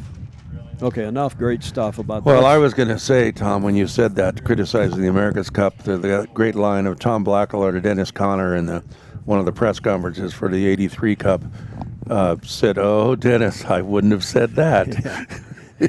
He's had a few more things to say than that. Yeah. Especially down in Fremantle in '86, '87. Oh, that's right. I'm sorry, the '87 Cup. See how I saved you there? You did. Politely. Thank without you. Politely. That's without good. Politely. So I think one thing to notice on this, where the boats have been matched on upwind speed, Nichols gained a little bit there, whereas C has typically been faster upwind. So Nichols looked like they were a little bit more bowed down on that other tack. So, and they were able to gain from it, which before they've been going the opposite way. So maybe they've gone in and looked at where are we losing out and managed to adjust to it.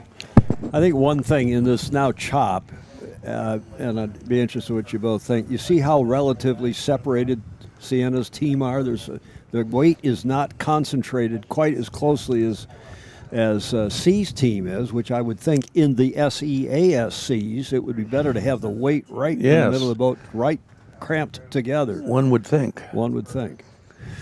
Well, what do we know? What do we know, indeed? That's the way I always sailed in lump. But she's doing okay here. Yeah, she's doing great. This is going to be a good run, though. Within 2 boat lengths here. See if he gets a good set, it's going to be right on top and really attacking on this downwind.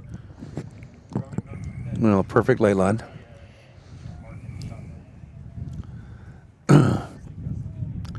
In this situation, the boat behind almost always loses a half boat length at least, just because you're trying to stay above them to keep your air clear, while the boat ahead can aim right at the mark and go fast. Okay, let's see what the sets are like. Good set ahead. Yep. Ooh. Very low. Oh, look at that. That's a good move there. It's dialed in and they can... Oh, look at this. Real good job. And a little wrap on C's boat there. She should not have jibed back. Now she's in trouble. Yeah, now she's going to have to jibe again. Yeah, that was a mistake. I think that once you see the wrap, you need to just really extend out. Yep. But well, still, right now the crew works everything. So see who can get their chute full first. And it looks like it's Sienna. Not by much, though. But she'll have a hard time rolling him from here. Yeah, that was a mistake, Tom. That was... But initially, a great move. The second move was not so great. All right, she's clear ahead, so which is good. C is preventing the jibe, though. So she's clear ahead, but she cannot jibe and clear. I think if she were to jibe, her main absolutely would end up hitting C's No, kite. I agree, but she's soaking really well. She's forcing him down. Okay. Oh, look at this. She did the jibe. Okay, and the fact C jibed implies that he thinks that she was going to make that. Yep, exactly. Boy, and a great jibe. I mean, and look at that. Dylan C's jibe is not so good. That's worth, 3/4 of boat length right there. However, so he's trying to climb her air. However, in context of clean air as well, it's worth 3/4 of a boat length from the jibe, but it's also worth not losing 2 boat lengths in dirty breeze from the other boat. So massive jibe there that was executed perfectly. Okay, now Dylan C trying to soak. Soaking basically meaning going lower on the leg, perhaps sometimes lower than what the optimal VMG or velocity made good is. And therefore slower. And therefore slower. He's going to go right on her air. Yep. So he and Simul jibes, good for her. Very hard for C to get enough distance here to actually execute a roll. He might be able to get even, but to get ahead is going to be very hard. Well, especially when she's jibing at the right time. I mean, that was classic. Okay, they're coming into the gate at the end of the second leg.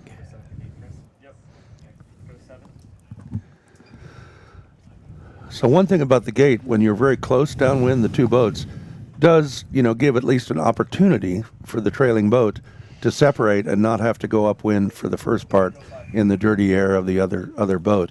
But if one of them is more favored, then you can't do that. It looks like they are going to split here. And I think right moves by both there. Protect the right if you're ahead, and then get the separation and hope that that right didn't work out. Yeah, otherwise she would have, or he would have had to be in her disturbed air the whole time. Do we have that one of the graphics of the wind shadow? And good job just to tack over early. Both boats tacking to come back. Like C trying to get going, and Nichols just trying to close down the gauge. She's got a nice lead. Yeah. Go back and protect the right. Yeah, and a good enough lead to tack on his air. And that's the key. So it doesn't have to be a huge lead, and actually to throw the disturbed air on the trailing boat, being a little close is not a bad thing. Well, we seem to be getting the finals we expected. Yeah, I'm just looking at the time, and assuming Nichols wins, which is a huge assumption on my part. So, but I just want to think ahead. If she wins and ties us up 2-2, we're only 20 minutes. Oh no! From the 2:30, the 14:30 deadline, and if we're up against that, I will be considerably critical of U.S. Sailing's Crutonic rule.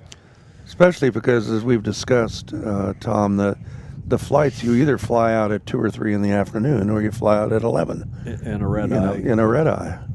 So it's not like you're gaining any great advantage by stopping at 2:30. Exactly. That's the northeastern, East Coast centric U.S. sailing, again, not understanding how things necessarily work around the country.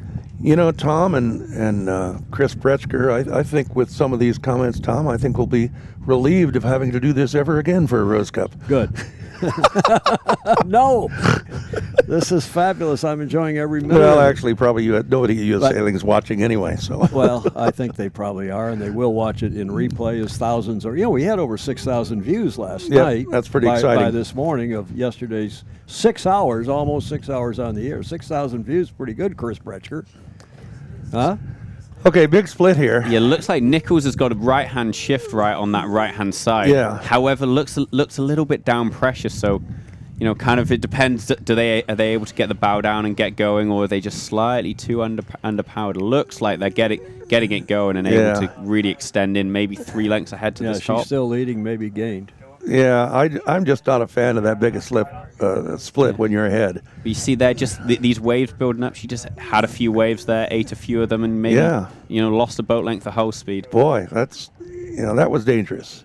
And this duck is very dangerous here, because if C's able to just extend quickly here, then if he enters the zone, he has mark room here. Yeah. So he can. Not sure he's going to lay he's though. Not laying. But he can tack, and Nichols has to avoid because he is overlapped inside. She can cross inside. him if he tacks.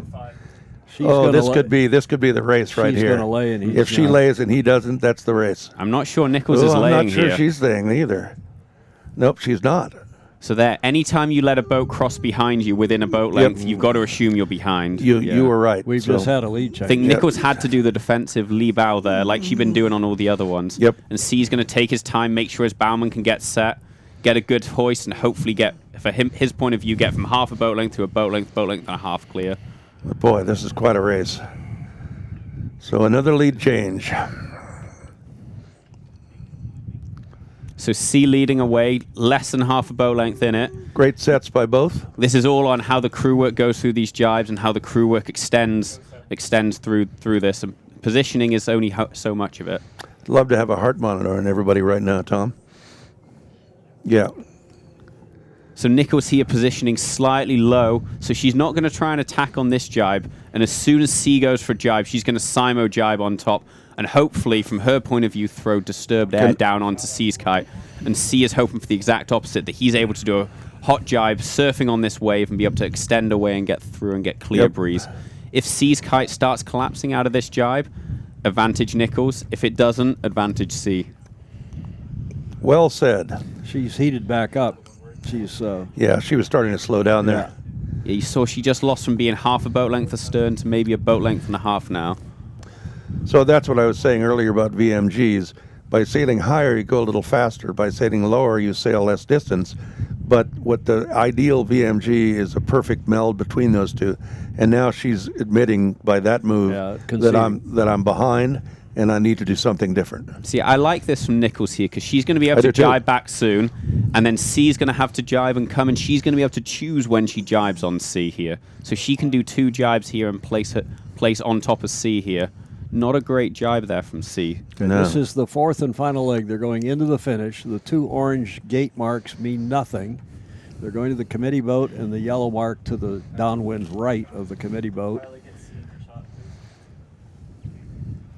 And again, C is up 2-1 in this final match, as you can see at the bottom of your screen. Only 150, 200 yards to the finish here, so running out of time to get the overtake. If I was Nichols, I'd have jibed back by now and tried to throw some disturbed air. Yeah, I don't think I would have jibed quite as soon. But what she's trying to do is what I was saying in the last race. She's trying to extend the race, basically get back in the middle of the course. Hopefully, both boats have to jibe a couple more times because you never know, something could happen. And I think she's picked up a little bit here. She came down with a bit of breeze, but not enough. They're both soaking. They're both sailing very deep now, and C's going to win this. Yeah. I think there you've got C pinned on a ley line. There's nothing he can do. Just do a double jibe on and just give him some disturbed air. At this point, if I was C, I would just continue on. He's got this one. He's got a better angle here. She's going to have to jibe and come over. Yeah, and look at that. He's surfing. He got a nice wave. Well, Dylan C., the United States Youth Match Racing Champion for the Rose Cup. Well done. Well done. Bravo Zulu to Dylan C. Bravo Zulu. Newport Harbor Yacht Club. He qualifies, he and his team. Wonder how many of his team he'll bring to Gov Cup. But Dylan C., Kaya Hancock, Anton Schmidt, and Michael Sentovich, Newport Harbor Yacht Club 2025 United States Youth Match Racing Champions. Pretty low key there. Another day, another yacht race, it looks like. And the runners-up, maybe we'll see them in Gov Cup too, but certainly sooner or later. You will see them. Both boats will be in the Governor's Cup. Sienna Nichols, Maddie Nichols, Kai Brennan, Eddie Kleem, representing the Balboa Yacht Club, will take the silver medal, the runner-up position here at the Rose Cup. Well sailed to both. That was classic match racing. Don't you think, Tom and Matt? I think that was a great exhibition of really, high-level match racing. Yeah, and I think there as well, also, not just being able to execute the boat handling, Dylan C. used the rules to his advantage to get that gain at the top there. Yep. So not only was it good boat handling, good sailing, it was real good use of the manipulating the rules to be in your advantage. Well, I'm going to wrap it up in a moment here, but I want to thank our television crew led by Chris Bretschker. We had Kenneth Sherb, Orange Sherbert, our crack spotter and statistician. One of the main. I mean, without Ken, we'd be more Crutonic than we usually are. David George, Colin Kennedy, Tyler Wolk, and Brian Barker flying drones. 4 drones, Chris Bretschker. Well done. Jeffrey Peterson was commentating as well yesterday. He didn't join us today because he's also coaching. Dylan Bartell, who's the AD, the assistant director, a newbie here on our team, an audio expert as well. Trevor Gurley. They did take a swim. Did they jump? Yep. The traditional Gov Cup jump now extended to the Rose Cup. I don't think all of them jumped, but close. Anyway, go ahead, Tom. Sorry. Well, no, the jumping's more fun than talking about the bloody TV team. Christine Gribben, also part of our team, also the chair of the regatta. Hayden Woolcraft Services here with us on the boat, part of the TV team. And my co-commentators, Andy Rose, Matt Whitfield, and more. Did you get all our drone drivers? I did. They were awesome. I got to congratulate the drone work this weekend. This close-up stuff was just spectacular. And, you know, we have had before for Governor's Cup a roving boat that takes pictures. Some of the drone stuffs were close up enough it felt like it came from a roving boat, only, as you had said, Tom, only steady. Well, you had a drone on a boat today, didn't you? Did you have one of the yeah, he had a drone, a camera actually. All right, great. Which is a nice way to do it. Our chief umpire, Katie Maxon, and her team, thank you very much. I didn't see a bad umpire call. No, I didn't There probably either. are one or two, but, the great job they do. They're out here bouncing around for 3 days straight, and it's a tough job, but well done by Katie and her team. PRO, Principal Race Officer, Dr. Pamela Kreiser, is also a director of Balboa Yacht Club on our board of directors. Much appreciated to her and her team. Father Greg Newman, who's the chief bosun, keeping the boats operating properly. Thank you to Chris's parents for giving us adios. To Staff Commodore Peter Bretschker and Kari. To Ryan Davidson, another Balboa Yacht Club and Gov Cup alum, who is the chair of the U.S. Sailing's Youth Match Racing Committee. And unless I've missed somebody, Andy, Matt, Christine Gribben, the CFL, the chair for life, who chairs the Gov Cup and has chaired Rose Cup, and also a director of Balboa Yacht Club. Final thoughts, Matt? I mean, great racing. Exciting. These two people in the final are going to be at Gov Cup again. Exciting to see them race again. And I think, over the course of the weekend, both Nichols and C were probably the two best competitors in a strong field. And C ended up winning the round robin and the finals. So been strong all week, and I think a deserved winner. And yeah, I think both of them will be very competitive in a month at the Governor's Cup. And Andy, they're both in Gov Cup because Sienna has already been chosen by resume. So she's already in. And then Dylan C., by virtue of him winning the Rose Cup, is also going to be racing in a month's time, 4 weeks' time at Gov Cup. Andrew? Yeah, last year at Gov Cup, both Dylan and Sienna sailed and got 11th and 12th. They will not be getting 11th and 12th this year. I suspect that you're would right. be my prediction. It's really will be tough to win the Governor's Cup with returning champion Cole Tapper and two of the U.S. stars both of whom are representing the United States in the Youth Worlds. Justin Callahan and Cole Tapper. Cole Tapper, the defending champion, Yep. and then Mr. Pinckney from Newport Harbor Yacht Club. Morgan. It's going to be tough. I mean, it's going to be tough competition.